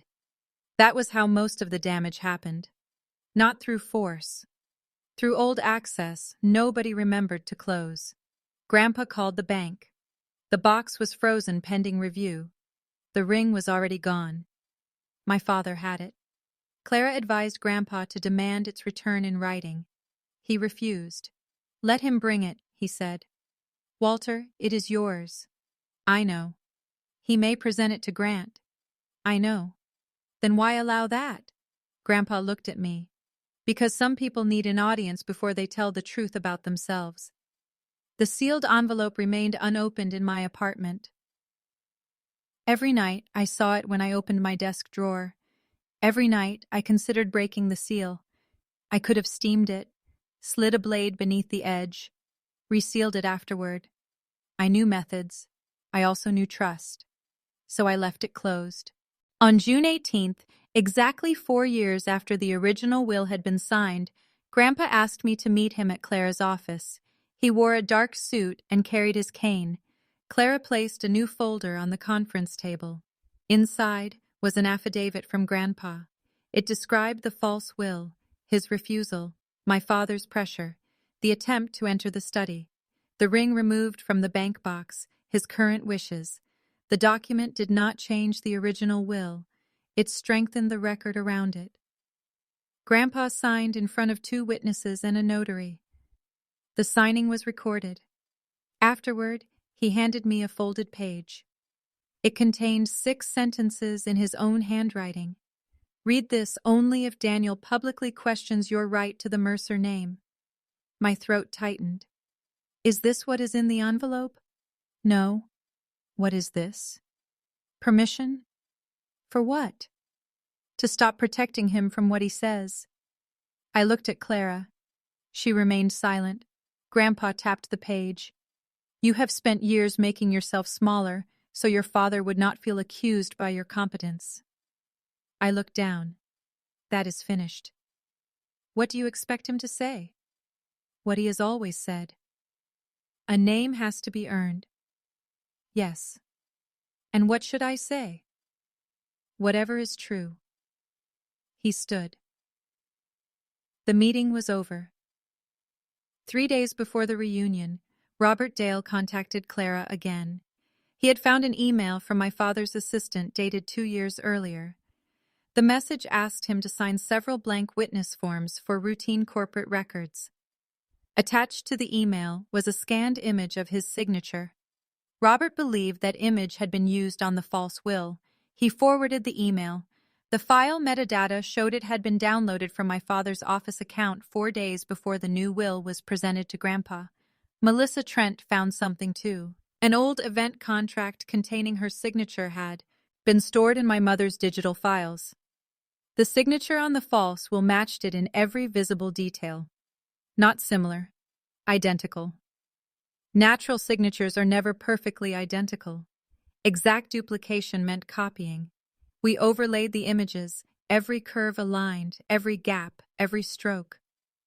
The evidence was no longer suggestive. Someone had lifted Melissa's signature from another document.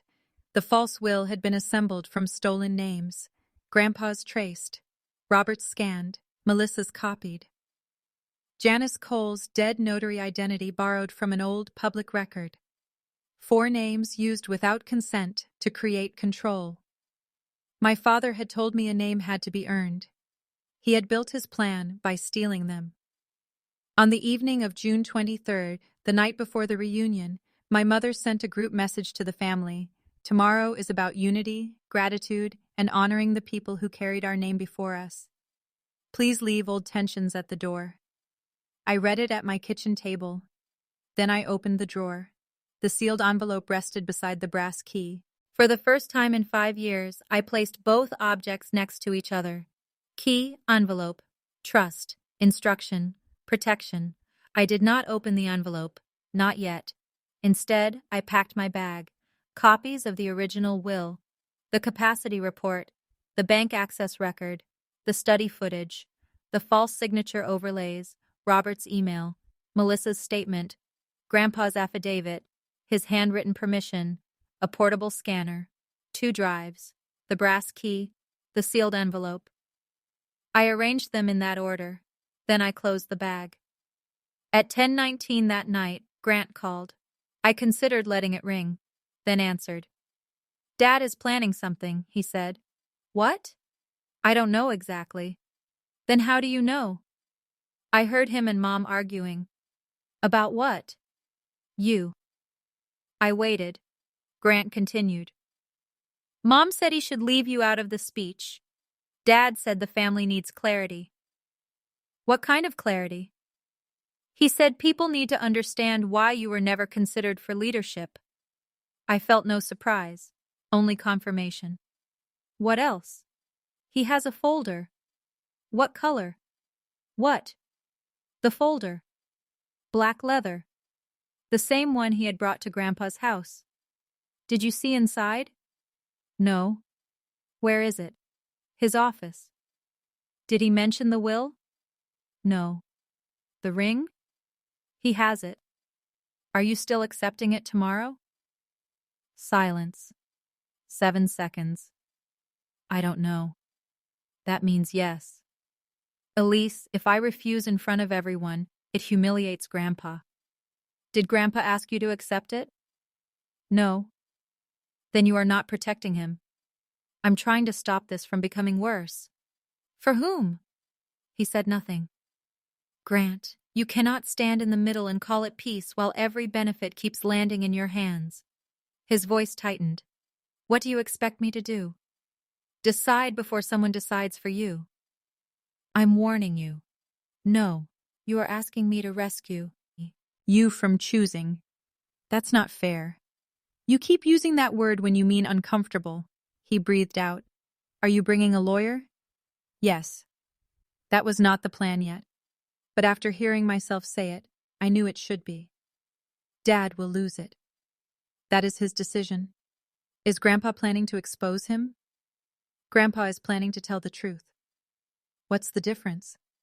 Exposure is the result. Truth is the action. Grant was quiet.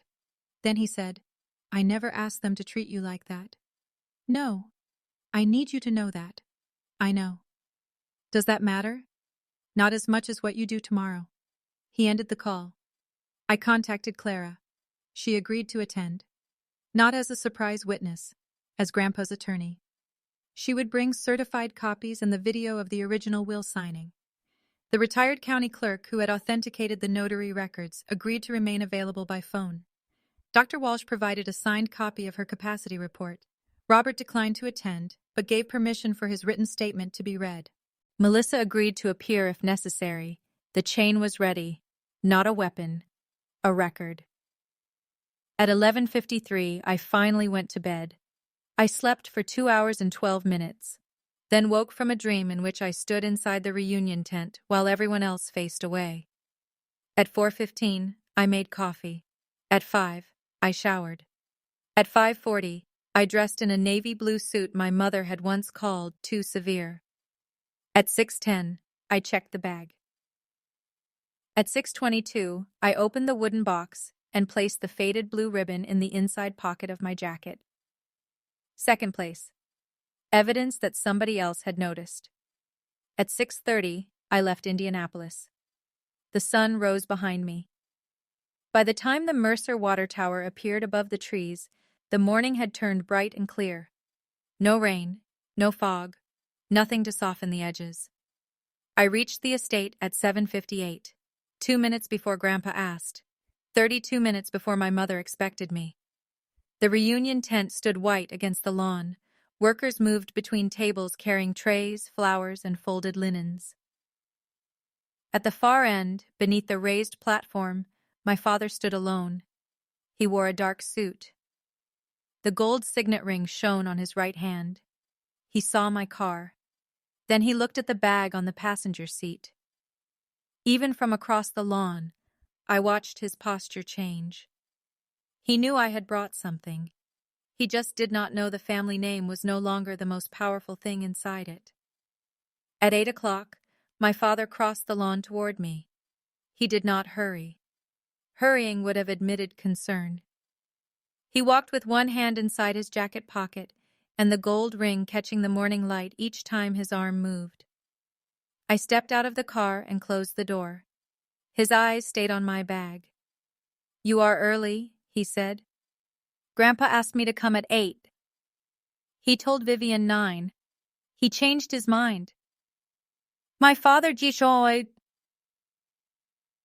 glanced toward the house. "Where is Walter?" "Not here yet? He is still at the farmhouse. Then why are you wearing his ring?" His hand moved instinctively. The ring disappeared into his pocket, just for a second. Then he pulled his hand back out. "He asked me to keep it safe." "No, he didn't." My father's expression remained flat. "You should be careful about making statements you cannot prove." "I have the bank record." That stopped him. Not visibly enough for anyone watching across the lawn. Enough for me. A faint tightening beneath his left eye. His fingers curled once, then relaxed. "You have involved yourself in matters you do not understand. I understand that Grandpa believed your access to the deposit box had been removed. It had not been. That does not mean you had permission. He is my father, and the ring belongs to him." My father looked past me toward the road.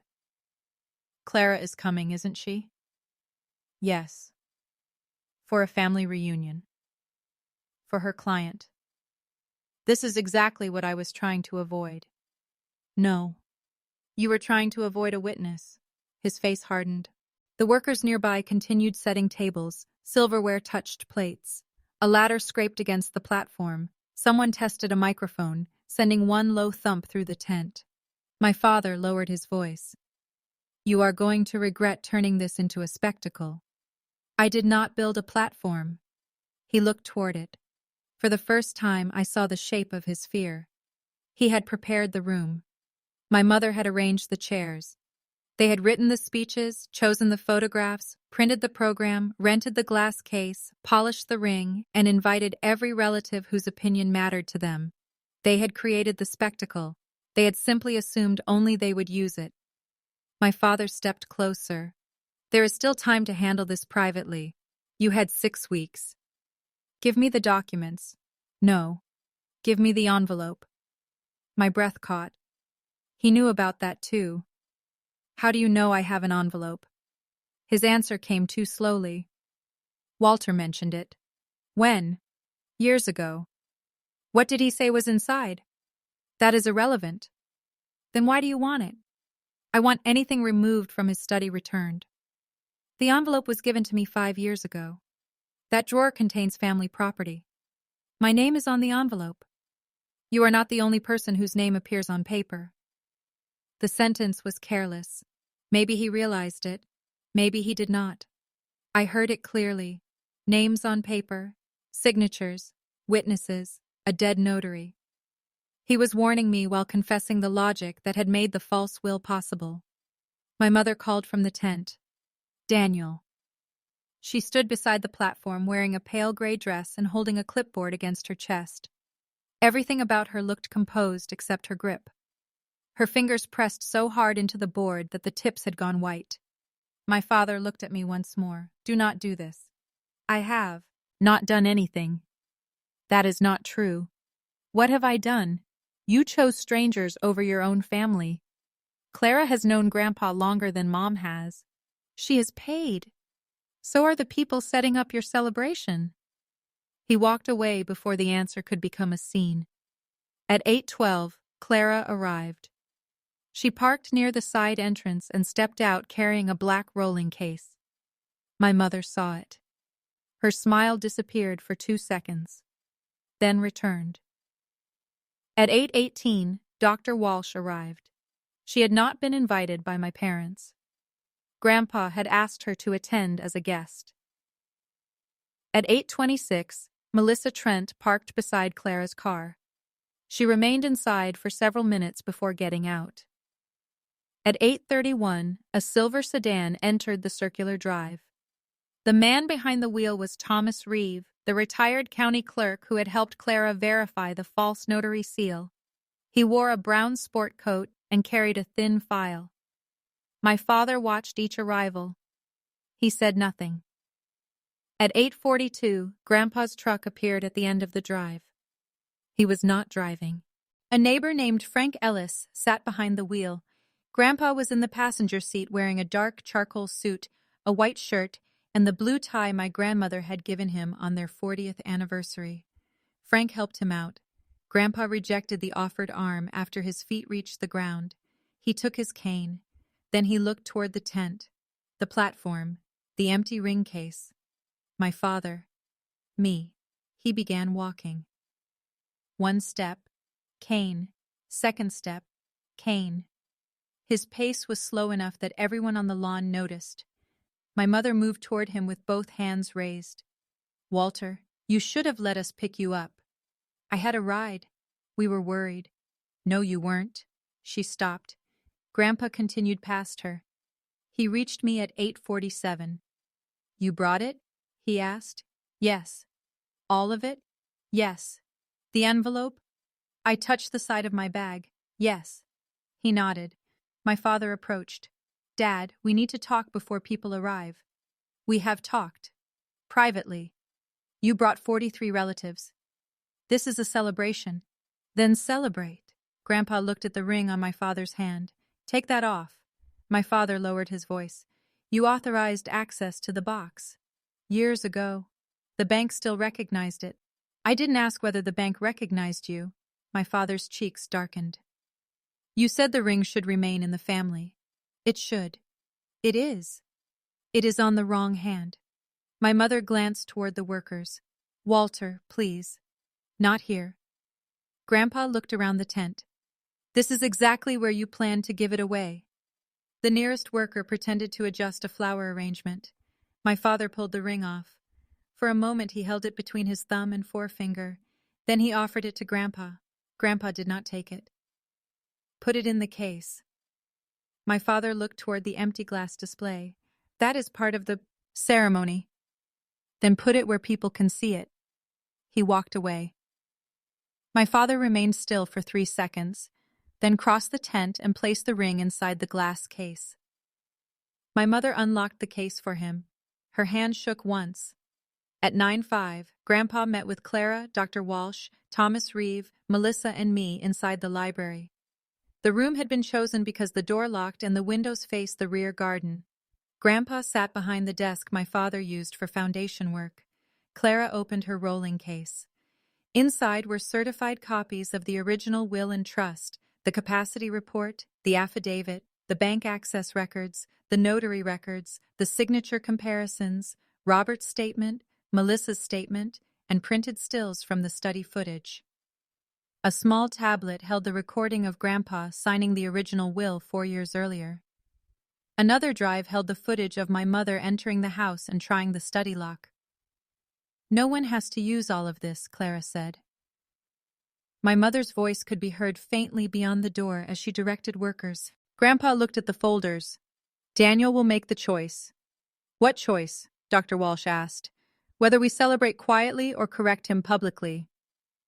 Melissa sat near the window with both hands wrapped around a cup of water.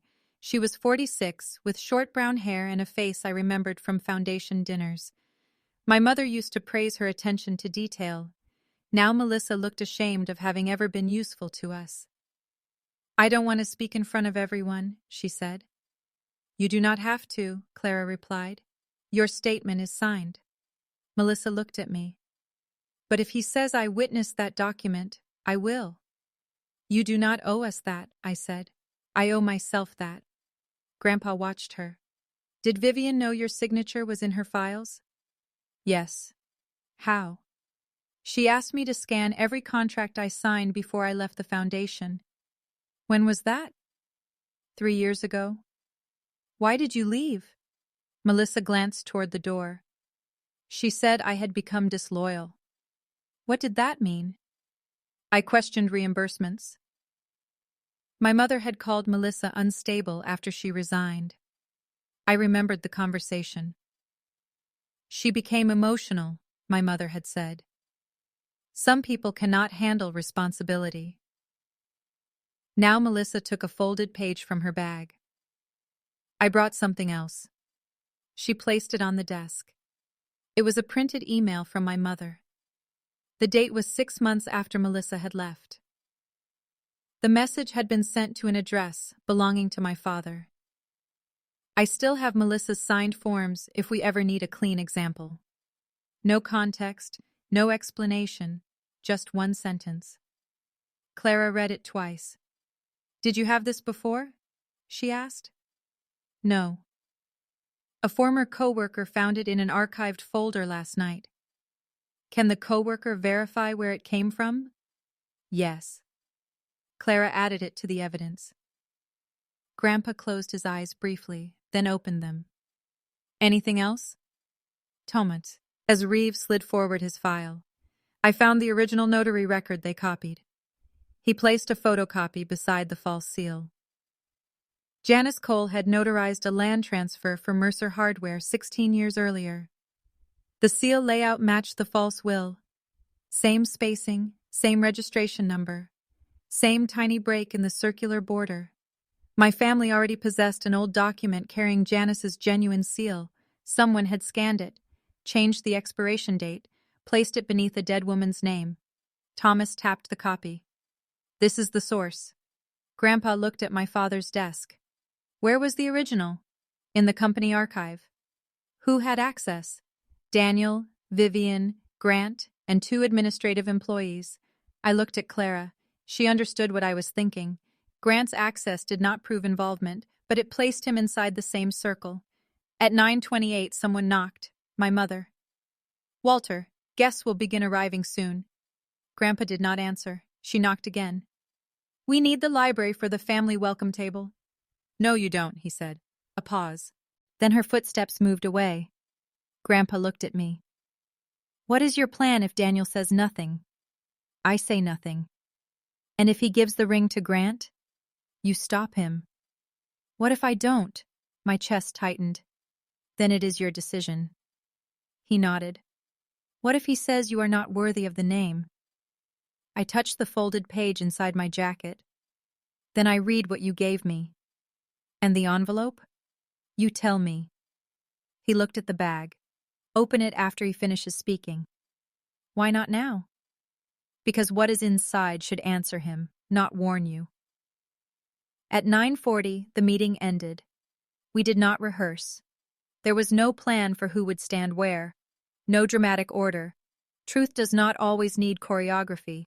Sometimes it only needs documents placed within reach. The first relatives arrived at 9:53.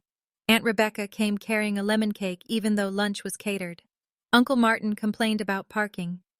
3 second cousins brought children who immediately began running between the tables. By 10:30, the tent filled with perfume, coffee, cut grass, and old family voices. People hugged Grandpa. They told him how well he looked. They asked whether he remembered them. He remembered all of them. My mother stood near the entrance, greeting people by name. She never missed one. My father moved from table to table, shaking hands. Grant arrived at 10:41 wearing a dark blue suit. He saw me near the history display. Then he looked at the glass case. The ring remained inside. "Did Dad put it there?" he asked. "Grandpa told him to." Grant stared at it.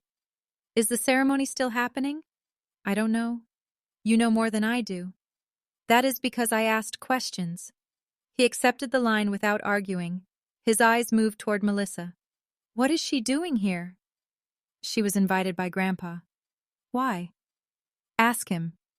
Grant looked toward our parents. "Are you going to expose them in front of everyone?" "I'm not giving a speech. Dad is. What he says is his decision. And what happens after? That depends on what he says." Grant rubbed the inside of his wrist, a nervous habit I had seen since childhood. "You could stop this." "So could you." "How?" "When Dad presents you with the ring, refuse it." "In front of everyone?" "That is where he plans to give it." Grant looked at the people gathering beneath the tent. "He will never forgive me." I almost answered immediately. Then I understood what he had said. Not that Grandpa would be hurt, not that the family would be divided, that our father would never forgive him.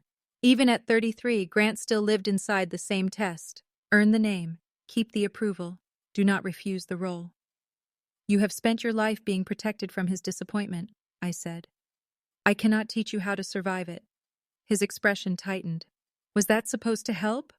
"No, it was supposed to be true." At 11, my mother tapped a spoon against a glass and welcomed everyone. She spoke for 6 minutes. She thanked the caterers, the foundation committee, the family members who had traveled. She thanked my father for preserving Grandpa's vision. She thanked Grant for preparing to carry it forward. She thanked Grandpa for building a legacy larger than one person. She did not thank me. That was not unusual. But this time, I watched relatives notice. Aunt Rebecca looked toward me. So did 2 cousins. Maybe they had always noticed. Maybe I had been too busy pretending not to care. The family history display opened. People moved along the wall, studying photographs and reading captions. My father had written most of them. Daniel Mercer expands company operations. Grant Mercer joins the family enterprise. Vivian Mercer establishes annual donor gala. One caption beneath a school photograph read, "The next generation prepares to lead." Grant stood in the center. I stood near the edge. A cousin named Marie touched my arm. "You were always so quiet," she said. "I learned early." She looked at me for a moment, then at the display. "Your mother chose these?" "Yes." Marie lowered her voice. "You won that art award around this time, didn't you?" I stared at her. "How do you remember that?" "Rebecca told us. Your grandfather took you. No photograph existed, no plaque, no place in the display. But someone remembered. That mattered more than I expected." At 11:20, my father led a group toward the company timeline. He spoke about discipline, sacrifice, and continuity. He described the family business as though he had built it alone. Grandpa listened from a chair near the front. At 11:36, my father pointed toward the section displaying my graduation photograph. "Both my children chose different paths," he said. Grant understood the responsibility attached to our name. Elise preferred independence. Preferred. Another clean word. No mention of never being invited. No mention of the job they mocked. No mention of the door built for Grant before either of us understood what a career was. Someone asked what I did. My father answered before I could.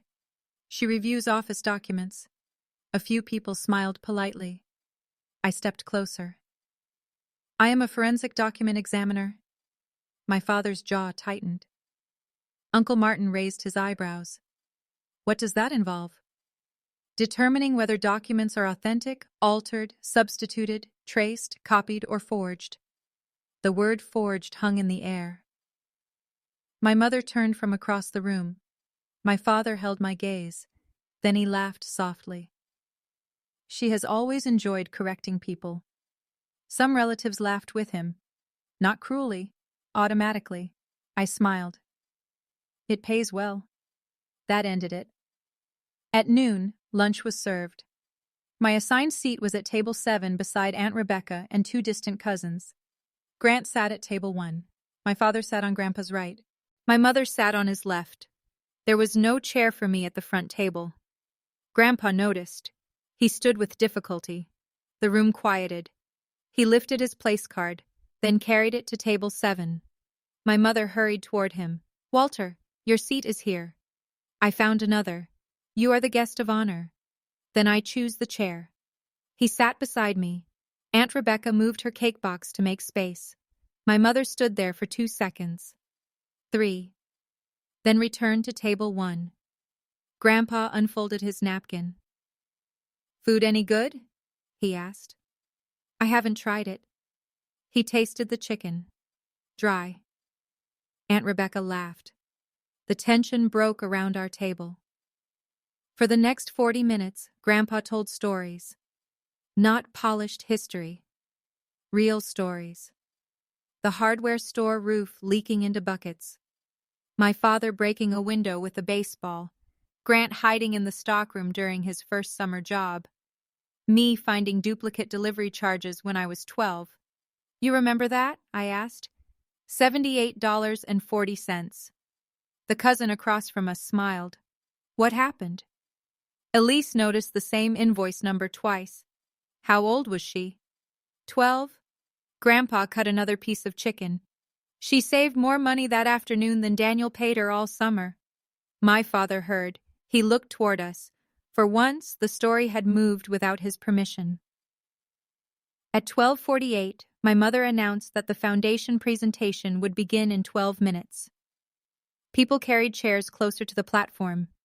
The children were taken inside with a sitter. Staff cleared plates. The ring case was moved to a small table beneath the microphone. My father placed his black leather folder on the podium. Grant stood near the steps. His face had gone pale.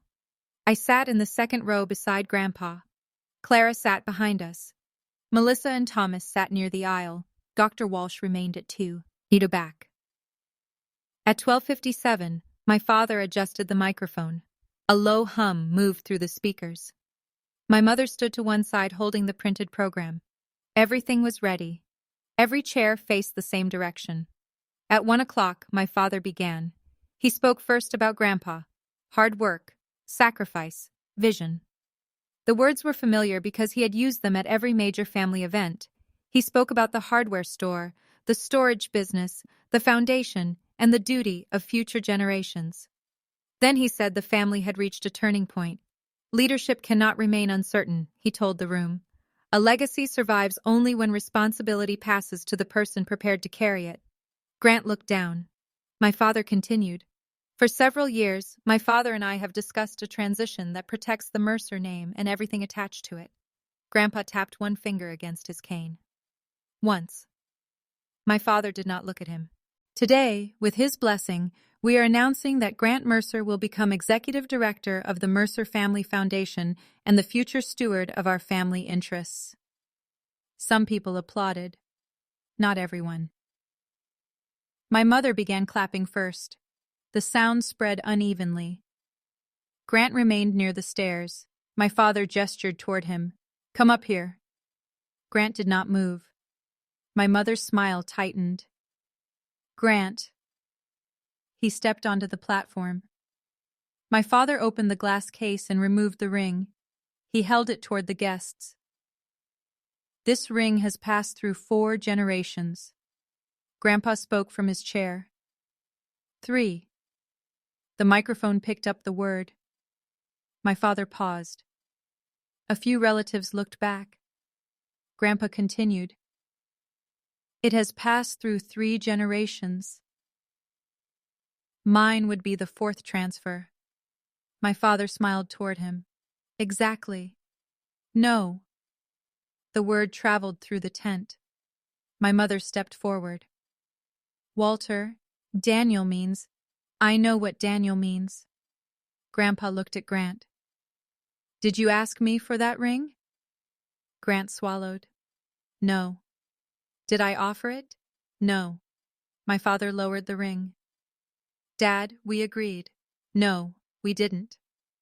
The room became still. My father's expression changed. Not much. Enough. He placed the ring on the podium instead of returning it to the case. This is not the time to revisit details. It is the time you chose. Grandpa's cane pressed into the ground. He began to rise. The movement was slow. His left hand gripped the chair arm. His right held the cane. For a second, Clara leaned forward. Grandpa shook his head. He stood on his own. The applause had stopped. Every person watched him. My father's shoulders drew back. Grandpa looked at him across the distance between the second row and the platform. You said this announcement had my blessing. It reflects our discussions. I did not bless it. We discussed transition. You did. Dad, you brought me a document. My mother moved closer to the microphone. Walter is tired. Dr. Walsh stood at the back. No, he isn't. My mother turned. Dr. Walsh held up a folder. I evaluated Mr. Mercer independently 6 weeks ago. He had full decision-making capacity then, and nothing I have observed today suggests otherwise. Whispers moved through the chairs. My father looked at Clara. This is a family matter. Clara stood. It became a legal matter when a false will was presented to my client. The tent changed. A gasp near the aisle. A chair scraped. Someone whispered, "What?" Grant closed his eyes. My mother's face emptied. My father gripped the sides of the podium. There is no false will. Grandpa remained standing. Yes, there is. You were confused about an earlier draft. I was in Florida on the date it claims I signed. That date can be corrected. The dead notary cannot. Thomas Reeve rose. He did not speak immediately. He held up 2 pages. I served as county clerk for 28 years. The seal used on the disputed document was copied from a 16-year-old company filing. The listed notary died 2 years before the document stated execution. The whispers grew louder. My father looked around the room. He had prepared for disagreement, not verification.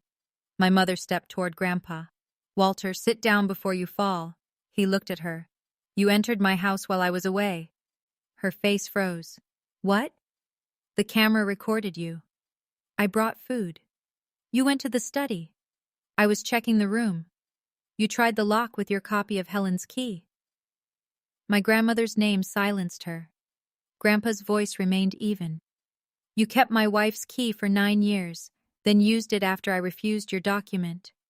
My mother's eyes filled with tears. This time, they did not arrive smoothly. They came all at once. You think I would hurt you? I think you wanted paper from my desk.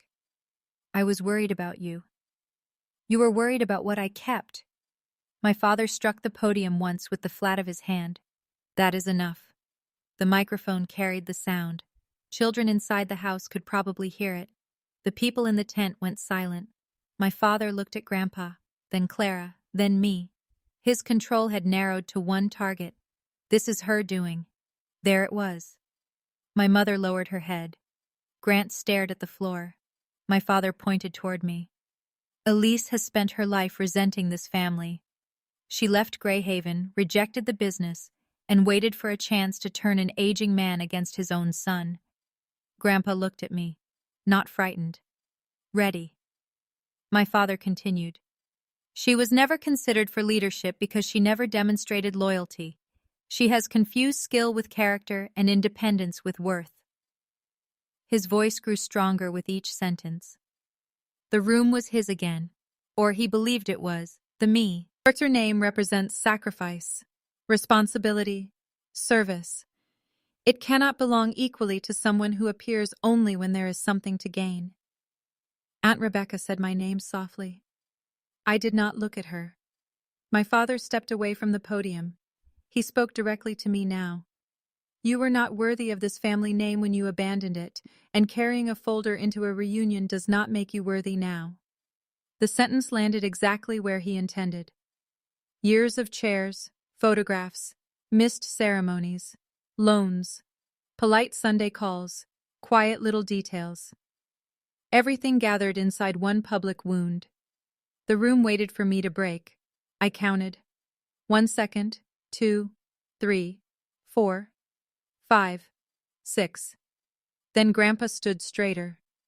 "Elise," he said, "open the envelope." I lifted my bag onto the empty chair beside me.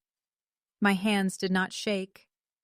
I removed the rigid folder, then the cream envelope. My name remained written across the front in Grandpa's block letters. Elise Mercer. My father stared at it. My mother whispered, "Daniel." He did not answer.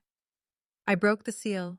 Inside were 4 items, or a handwritten letter, a certified copy of an old partnership agreement, a photograph, and a smaller sealed page. I opened the letter first. It was dated 5 years earlier. Elise, if you are reading this, someone has confused possession with stewardship. The Mercer name was never meant to be a prize. My father taught me that it should identify the person willing to protect what is right when protection costs them something. Daniel believes the name passes through the loudest son. That is my failure as his father, because I allowed him to mistake access for ownership. The business did not begin with Daniel. It did not begin with me. It began with your great-grandmother, Ruth Mercer, who sold her wedding jewelry for $900 so her husband could rent the first hardware shop. She kept the books, negotiated the lease, and prevented the business from closing twice. Her name was removed from the partnership papers after the bank refused to recognize a married woman as equal owner. I found her original agreement years later. She wrote in the margin, "A family name belongs to the one who keeps faith with the truth."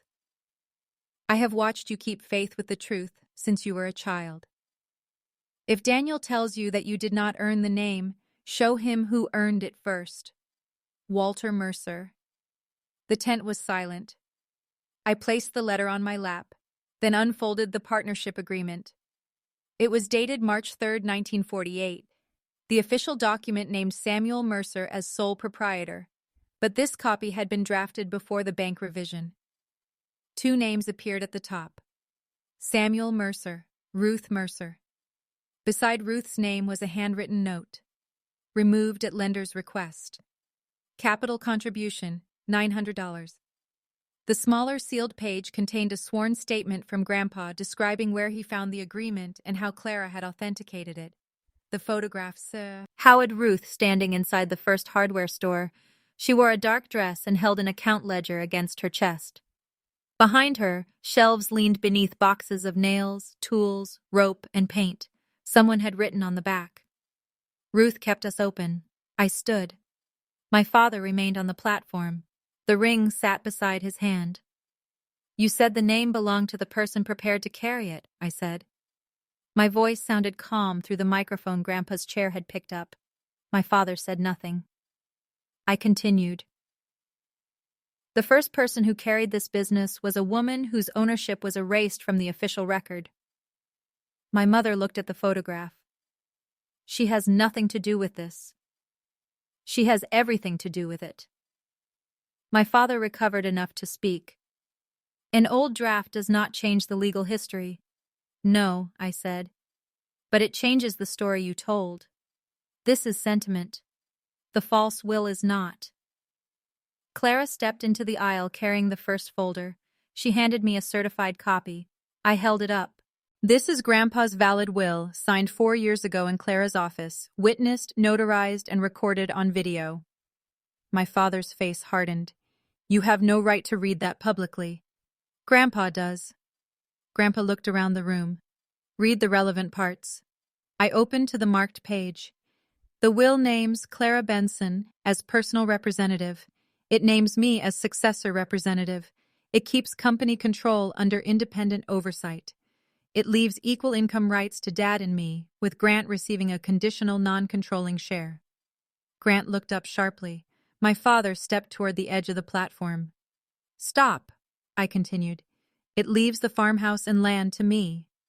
My mother made a broken sound. "And the Mercer signet ring." Every face turned toward the podium. toward the gold ring beside my father's hand. To me. Grant stepped away from it. My father picked it up. For 1 second, I thought he would put it in his pocket. Instead, he gripped it in his fist. "This is exactly what she wanted," he said. "The property, the authority, the symbol." "No," Grandpa replied. "It is what I chose. You chose it because she manipulated you." Dr. Walsh spoke again. "My assessment documented that Mr. Mercer understood his assets, his family relationships, the purpose of his estate plan, and the consequences of every major decision." My father looked at her. "You met him once." "Long enough to assess capacity, longer than it took you to declare him confused after he refused you." A murmur moved through the relatives. My mother's tears had stopped. Her face had become hard. "This is not proof that Daniel created any false document." Melissa stood. My mother saw her. Something in her expression collapsed. Melissa walked toward the aisle with the email in her hand. "My signature was placed on the will as a witness, Shasha," Io said. "I did not sign it." My father looked at my mother. She looked at him. There it was, the first crack between them. Melissa continued. "The signature was copied from an old foundation contract. Vivian kept scans of my signed forms after I left." "That proves nothing," my mother said. Melissa held up the email. "You wrote that you had clean examples of my signature if they were ever needed." "I meant for administrative corrections." "What corrections require a former employee's signature?" My mother's mouth opened. No answer came. Clara gave me another page. I held up the overlays. "The signatures match perfectly," I said. "Not approximately, exactly.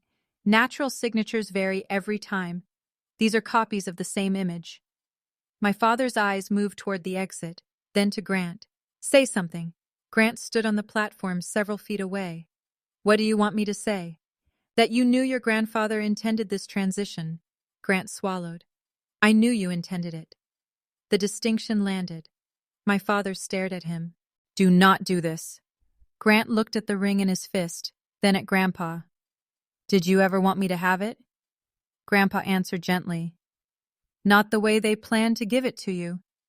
Grant nodded once, then removed the printed speech card from his jacket pocket. He tore it in half. My mother whispered his name. He tore it again, 4 pieces, then placed them on the podium. "I'm not accepting the position," he said. My father's voice lowered. "You already accepted." "From you." "You signed an employment agreement." "Then I resign." "You will destroy your future because she embarrassed you?" Grant looked at me, then back at him. "No." "I'm finally noticing who kept paying for it." My father's hand tightened around the ring. Grandpa took one slow step into the aisle. "Daniel." Dad looked at him. "Bring me the ring." For a moment, I saw the child my father must once have been. The boy who believed the Mercer name meant safety. The boy who wanted his father's approval. The man he became covered it almost immediately. "You gave it to me," he said, "for safekeeping. I have kept it. You removed it without permission. The bank allowed it. The bank made an error. I am your son. And she is my granddaughter." He pointed toward me with the cane. "The difference is not blood. The difference is that she knew access was not ownership." My father looked around the tent, at the relatives, the employees, the witnesses, the platform my mother had built. He had nowhere private left to hide. He walked down the steps. Each one sounded against the temporary flooring. 1, 2, 3. He crossed the grass aisle, then placed the ring in Grandpa's open palm. Grandpa closed his fingers around it. "You told Elise a name has to be earned," he said. My father stared at him. "You were right." The words surprised everyone, especially Dad. Grandpa continued. "You earn it by protecting people who cannot reward you, by telling the truth when it costs you control, by leaving records cleaner than you found them." He looked at me. "Elise earned nothing from you. She earned my trust." Then he held out the ring. I did not take it. Not immediately. The entire family watched. "I don't need it," I said. "I know." "Then why give it to me?" "Because you know you don't need it." I opened my hand. He placed the ring in my palm. It was heavier than it looked, warm from my father's hand. I closed my fingers around it. Not victory, not revenge. A record. My father stood between us. His face had gone gray. My mother left the tent. She did not run. She walked quickly toward the house, still arranging her posture for anyone who watched. My father looked after her, then at Clara. "What happens now?" Clara opened the final folder. "The foundation board met this morning at Mr. Mercer's request." His eyes narrowed. "Without me?" "You received notice. I was hosting this event. You chose not to attend." Grandpa sat down slowly. Clara continued. "The board voted to suspend Daniel Mercer from all foundation authority pending investigation of financial reimbursements, attempted interference with Walter Mercer's estate plan, and unauthorized representations concerning the leadership transition." My father looked toward 3 relatives seated in the front row. They were board members. None met his eyes. "Grant's appointment was never approved," Clara said. "It has no effect." "What about the companies?" "The independent directors have ordered an audit." My father laughed once. It sounded empty. "Based on accusations made at a family reunion. Based on records provided before today." My mother reappeared near the house. She had removed her shoes. One was in each hand. Her perfect gray dress brushed the grass as she walked back toward us.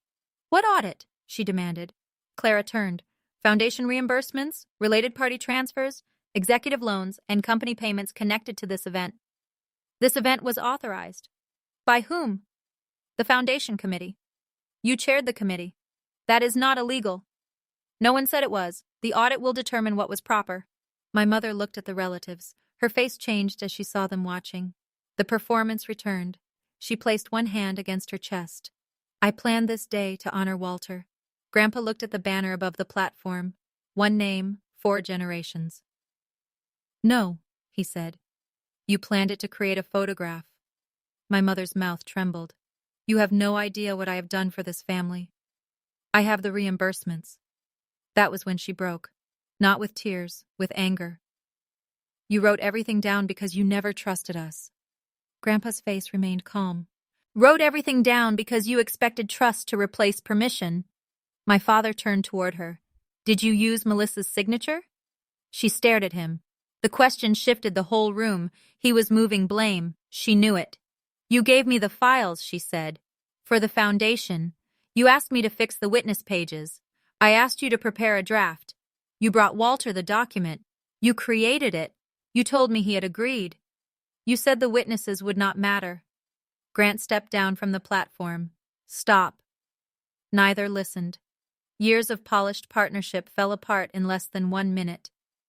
My father accused my mother of managing the paperwork. My mother accused him of directing every change. He said she found the old notary seal.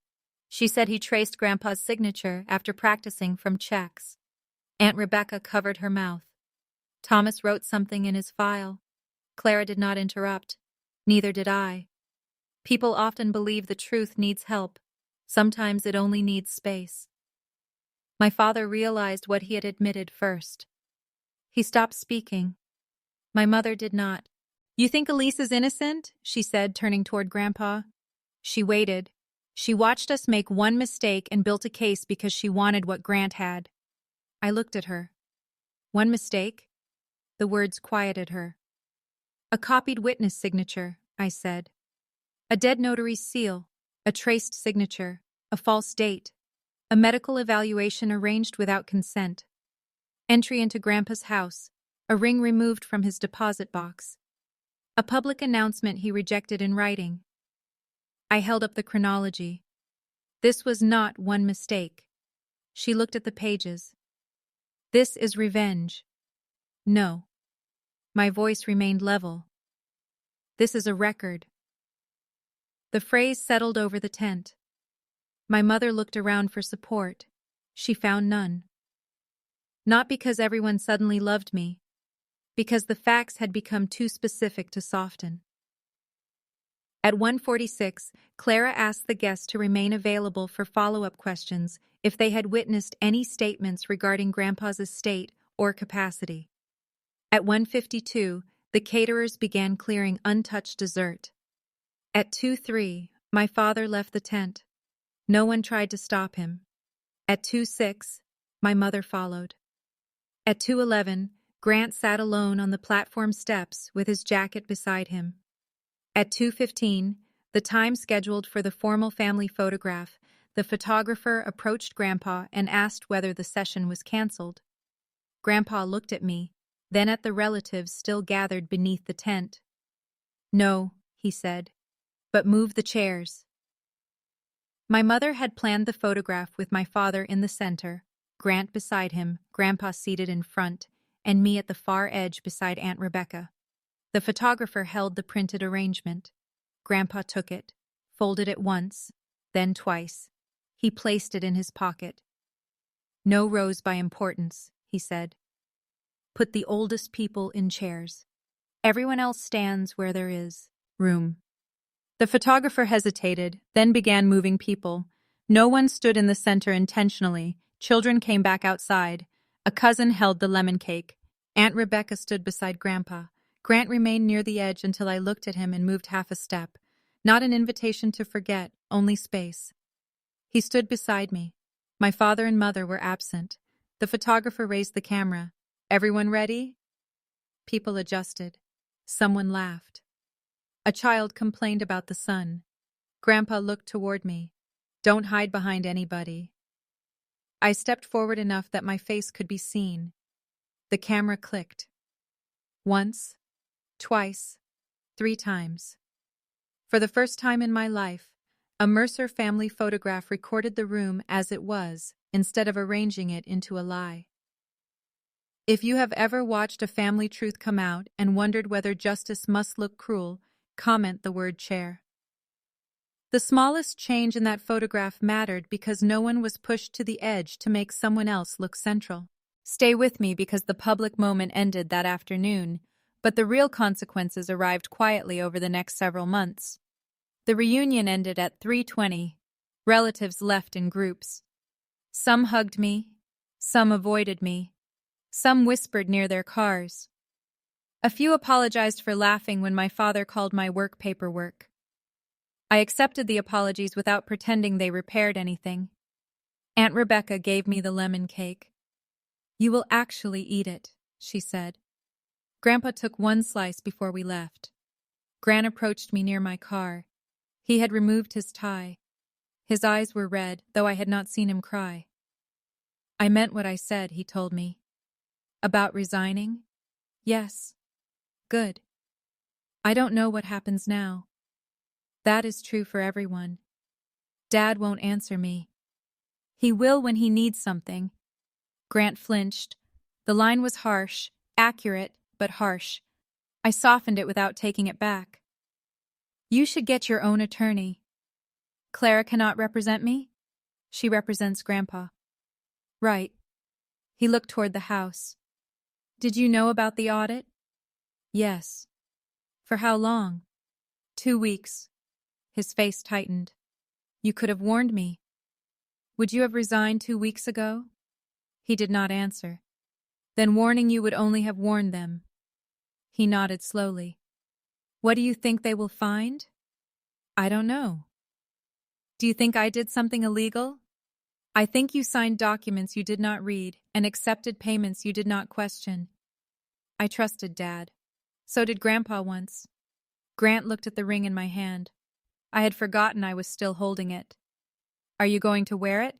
"No." "Why not?" "It belongs in a record box until Grandpa decides where it should stay." "He already gave it to you."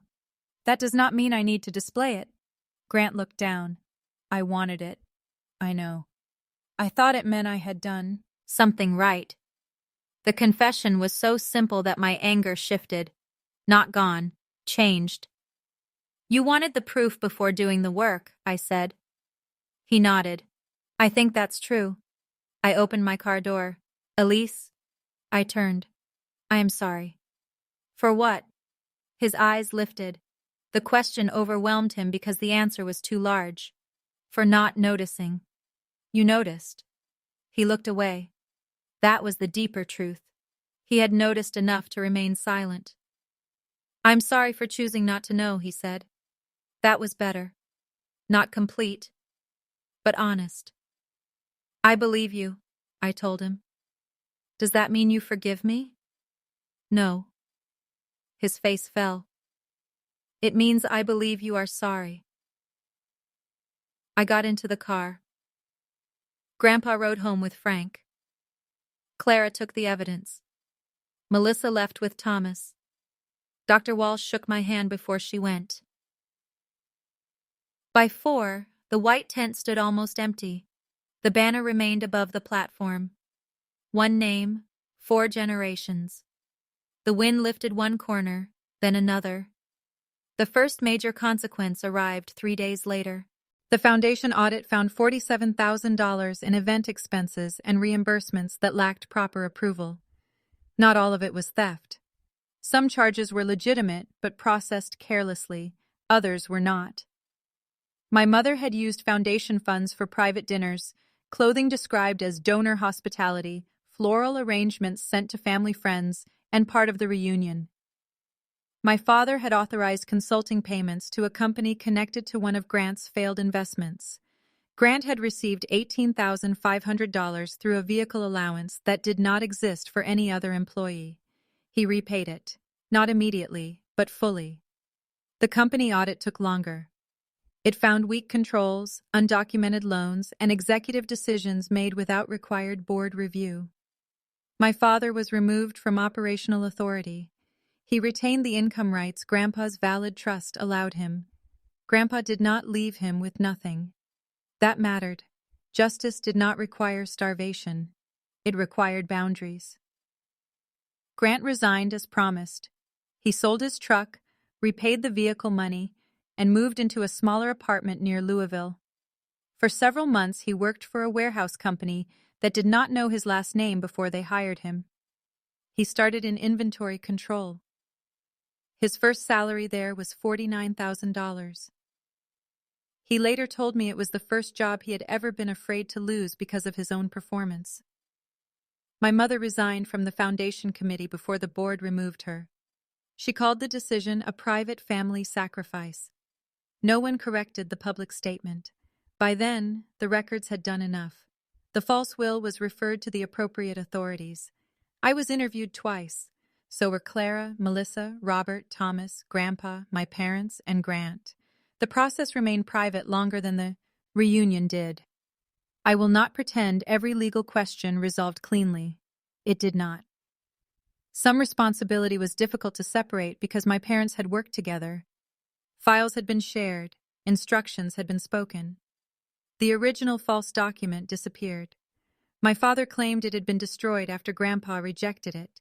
My mother claimed my father kept it. Neither admitted creating the final version. But the document was never used. The valid will and trust remained protected. Grandpa's capacity was established.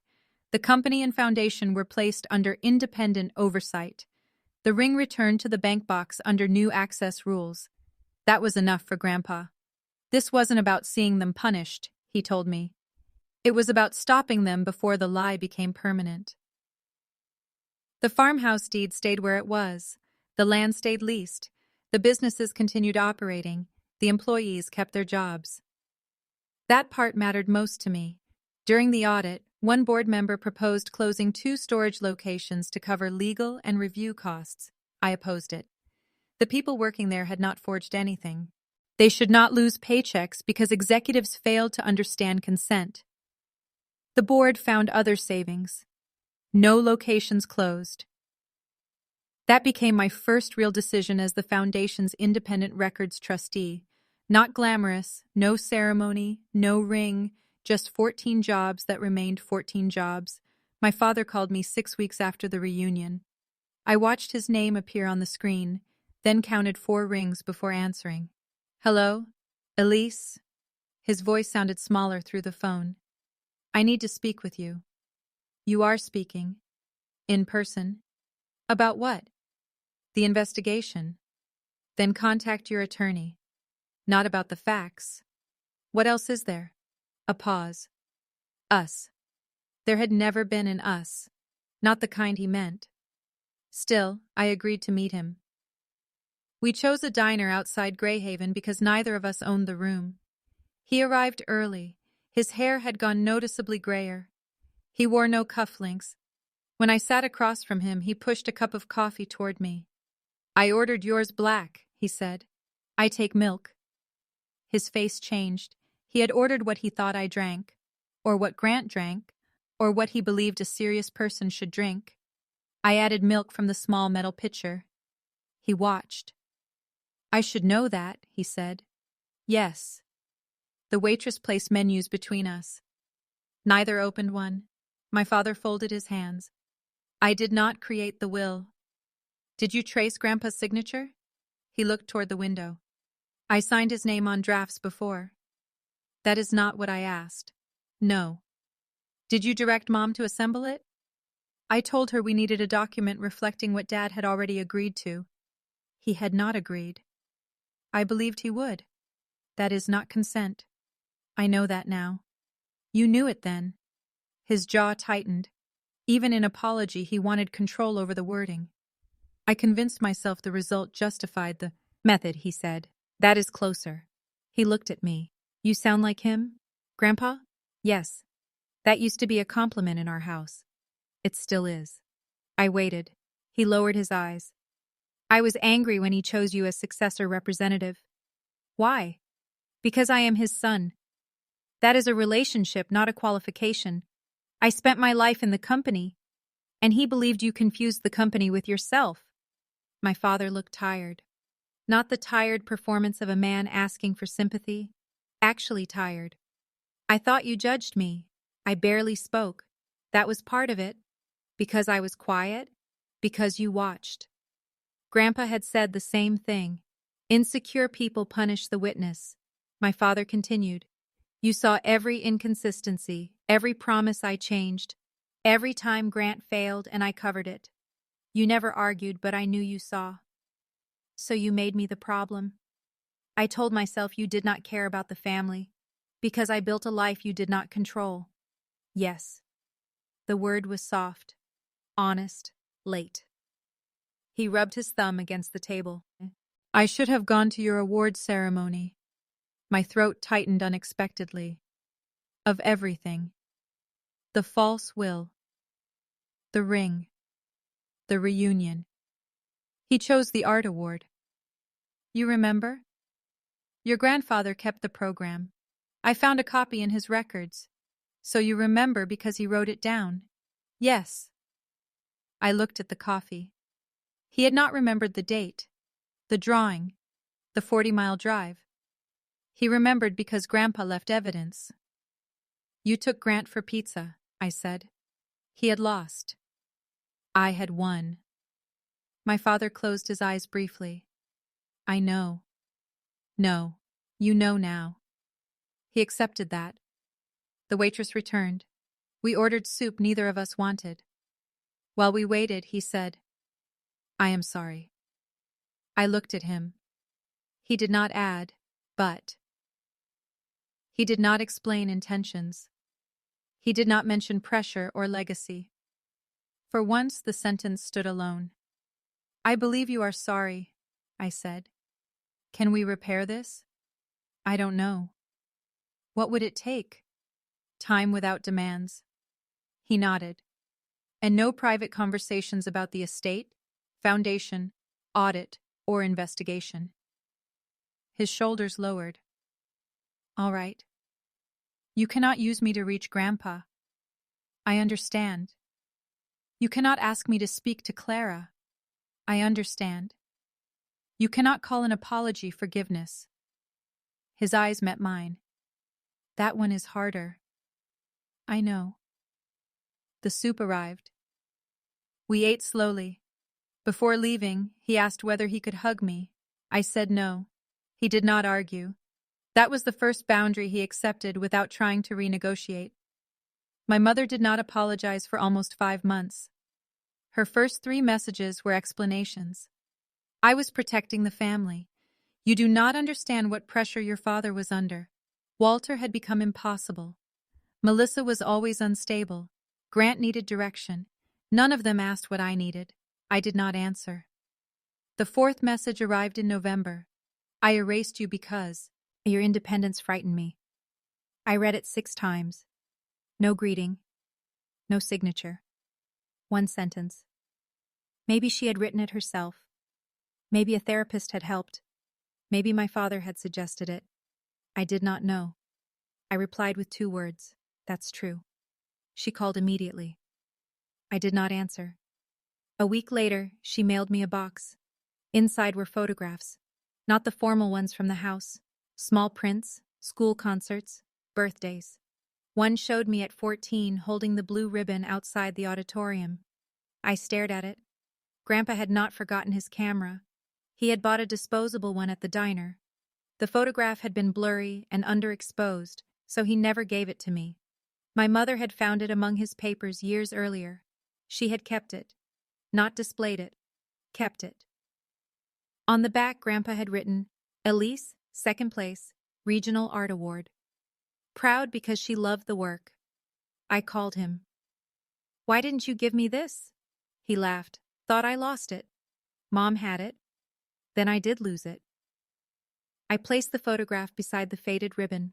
Evidence that somebody noticed. My mother and I met in December. Not at her house. At Clara's office with a family mediator present. I did not trust her tears. She did not trust my documents. So we chose a room built for difficult truth.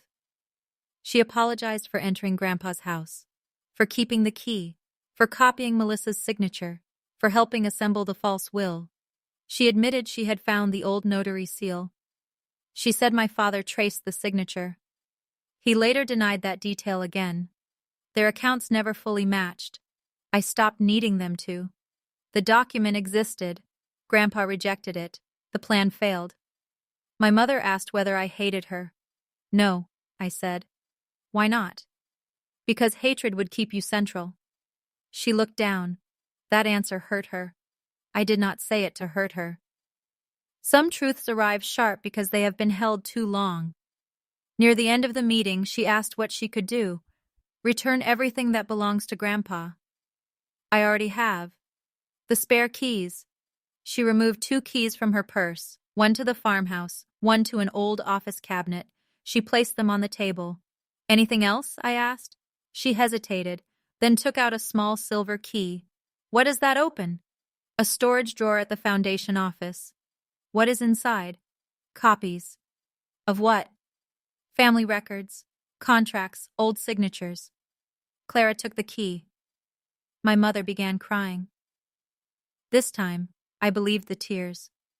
Not because tears proved remorse, because she had finally surrendered access without knowing what it might cost. I did not forgive her that day. I did something smaller. I thanked her for returning the key. Mercy is not pretending no harm occurred. Sometimes it is allowing the next honest act to remain honest.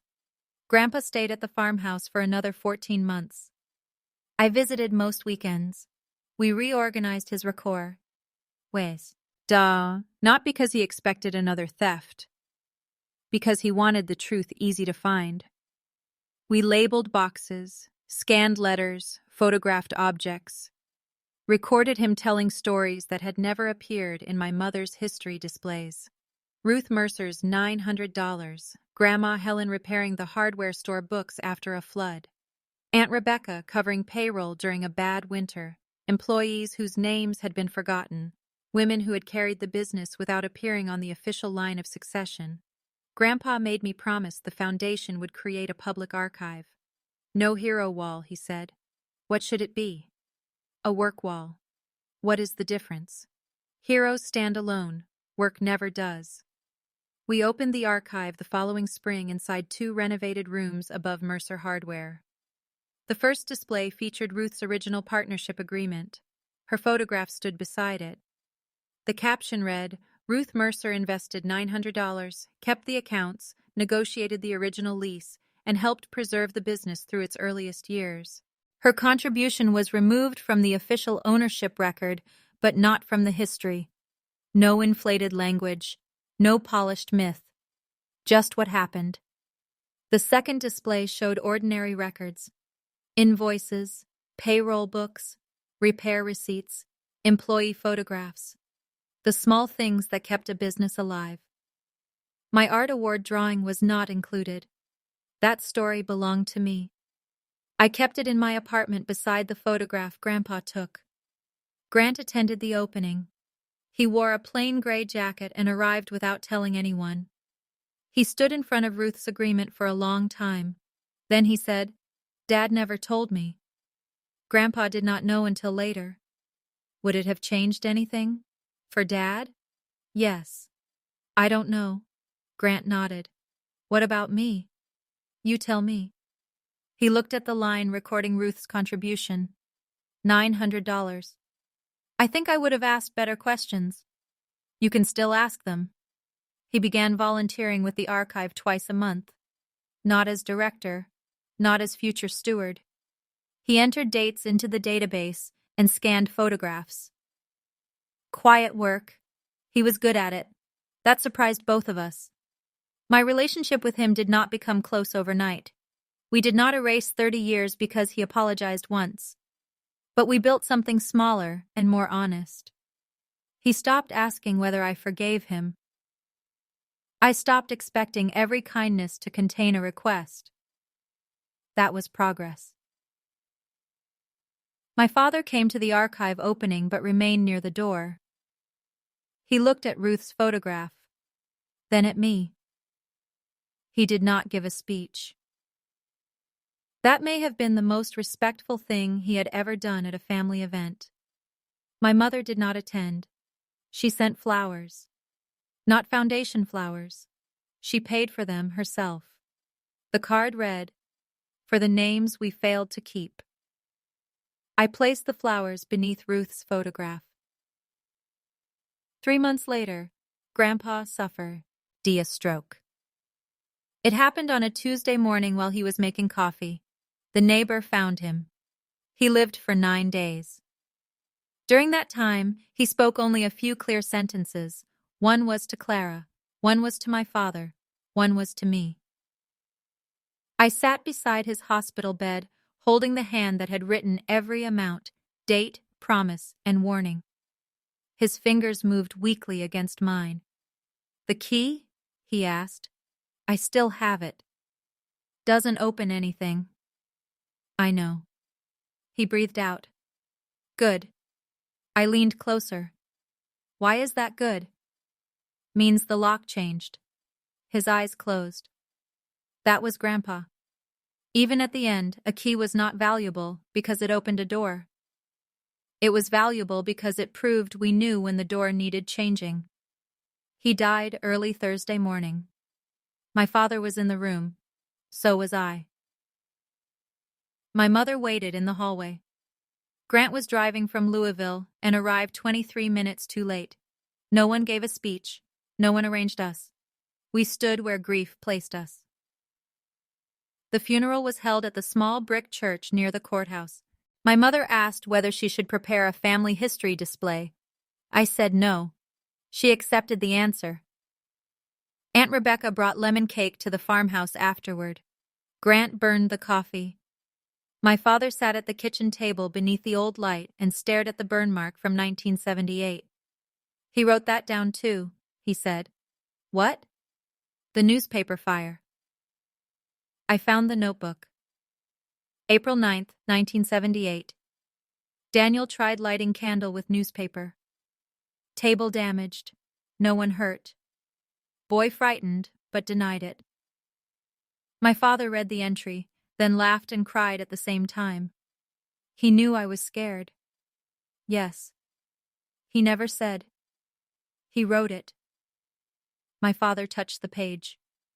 For once, the record did not accuse him. It remembered him. The valid will was read privately at Clara's office 2 weeks later. There were no surprises. Grandpa had already told us what he intended. My father kept his income rights. Grant received his conditional share after completing the required disclosures and repayment. The farmhouse and land passed to me. The signet ring remained mine. The foundation received funds for the public archive and employee assistance. Grandpa left my mother one thing: Grandma Helen's recipe box. My mother cried when Clara handed it to her, not performative tears. She held the box against her chest and lowered her head. Grandpa had not erased her, even after everything. That was his mercy beat, not control, not access, something personal, something that asked her to remember a woman instead of use her key.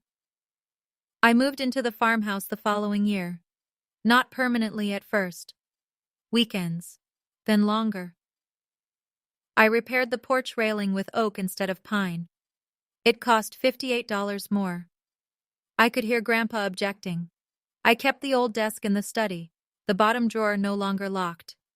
Inside it, I placed the brass key, the faded blue ribbon, the photograph from the award ceremony, Ruth's copied agreement, Grandpa's letter, and the family photograph taken after the reunion, the one without arranged importance. The ring stayed in a small box at the back. I wore it once, at the archive's first anniversary. Afterward, I returned it to the drawer. A family name should not need constant display. It should be visible in the work. My father and I spoke every few weeks, sometimes for 12 minutes, sometimes longer. He learned that I took milk in my coffee. I learned that apologies did not make him patient. We disappointed each other in more honest ways. My mother and I remained careful. There were boundaries. No spare keys, no unscheduled visits, no questions about the trust. She followed them. When she forgot, I reminded her once. If she pushed, I ended the conversation. She began volunteering at the public library instead of the foundation. There were no photographs, at least none she arranged. One afternoon, almost 2 years after the reunion, I found her inside the archive reading Ruth's story. She did not know I was behind her. She touched the glass above the old agreement, then whispered, "I'm sorry." Ruth could not hear her. Maybe that was why the apology was real. I stepped away before my mother saw me. Not every honest moment needs an audience. That lesson belonged to Grandpa, too. People still ask me what happened at the reunion. Greyhaven was a small town. Stories traveled. Some versions made me a secret millionaire. Others claimed Grandpa had disowned everyone except me. One version said Clara arrived with federal agents. None of that was true. The truth was quieter. My father tried to decide who deserved a name. My grandfather stood up. A lawyer opened a folder. A dead notary remained dead. A copied signature matched itself too perfectly.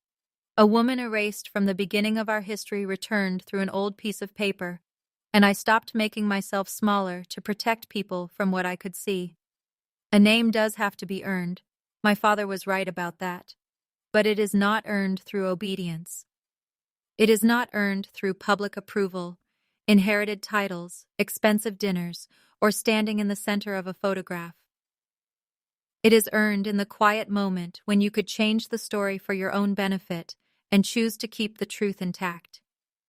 It is earned by returning the key, by refusing the ring when it was never freely offered, by protecting the employees who had nothing to do with the wrongdoing, by recording the person everyone else preferred to forget. Grandpa once told me that love could arrive as attention. He was right. Attention saved me before authority ever did. He noticed the chair, the missing photograph, the duplicate invoice, the girl at the folding table who liked finding mistakes on paper. Then, when the time came, he trusted her with the drawer. That is my story. Tell me in the comments what you would have done when my father demanded the key, and tell me whether you believe a family name comes from blood or from character. Subscribe and stay for more stories about quiet people who keep the truth long enough for the room to finally see it. I still live at the farmhouse. The kitchen door still sticks when the weather is humid. The orchard produces very little.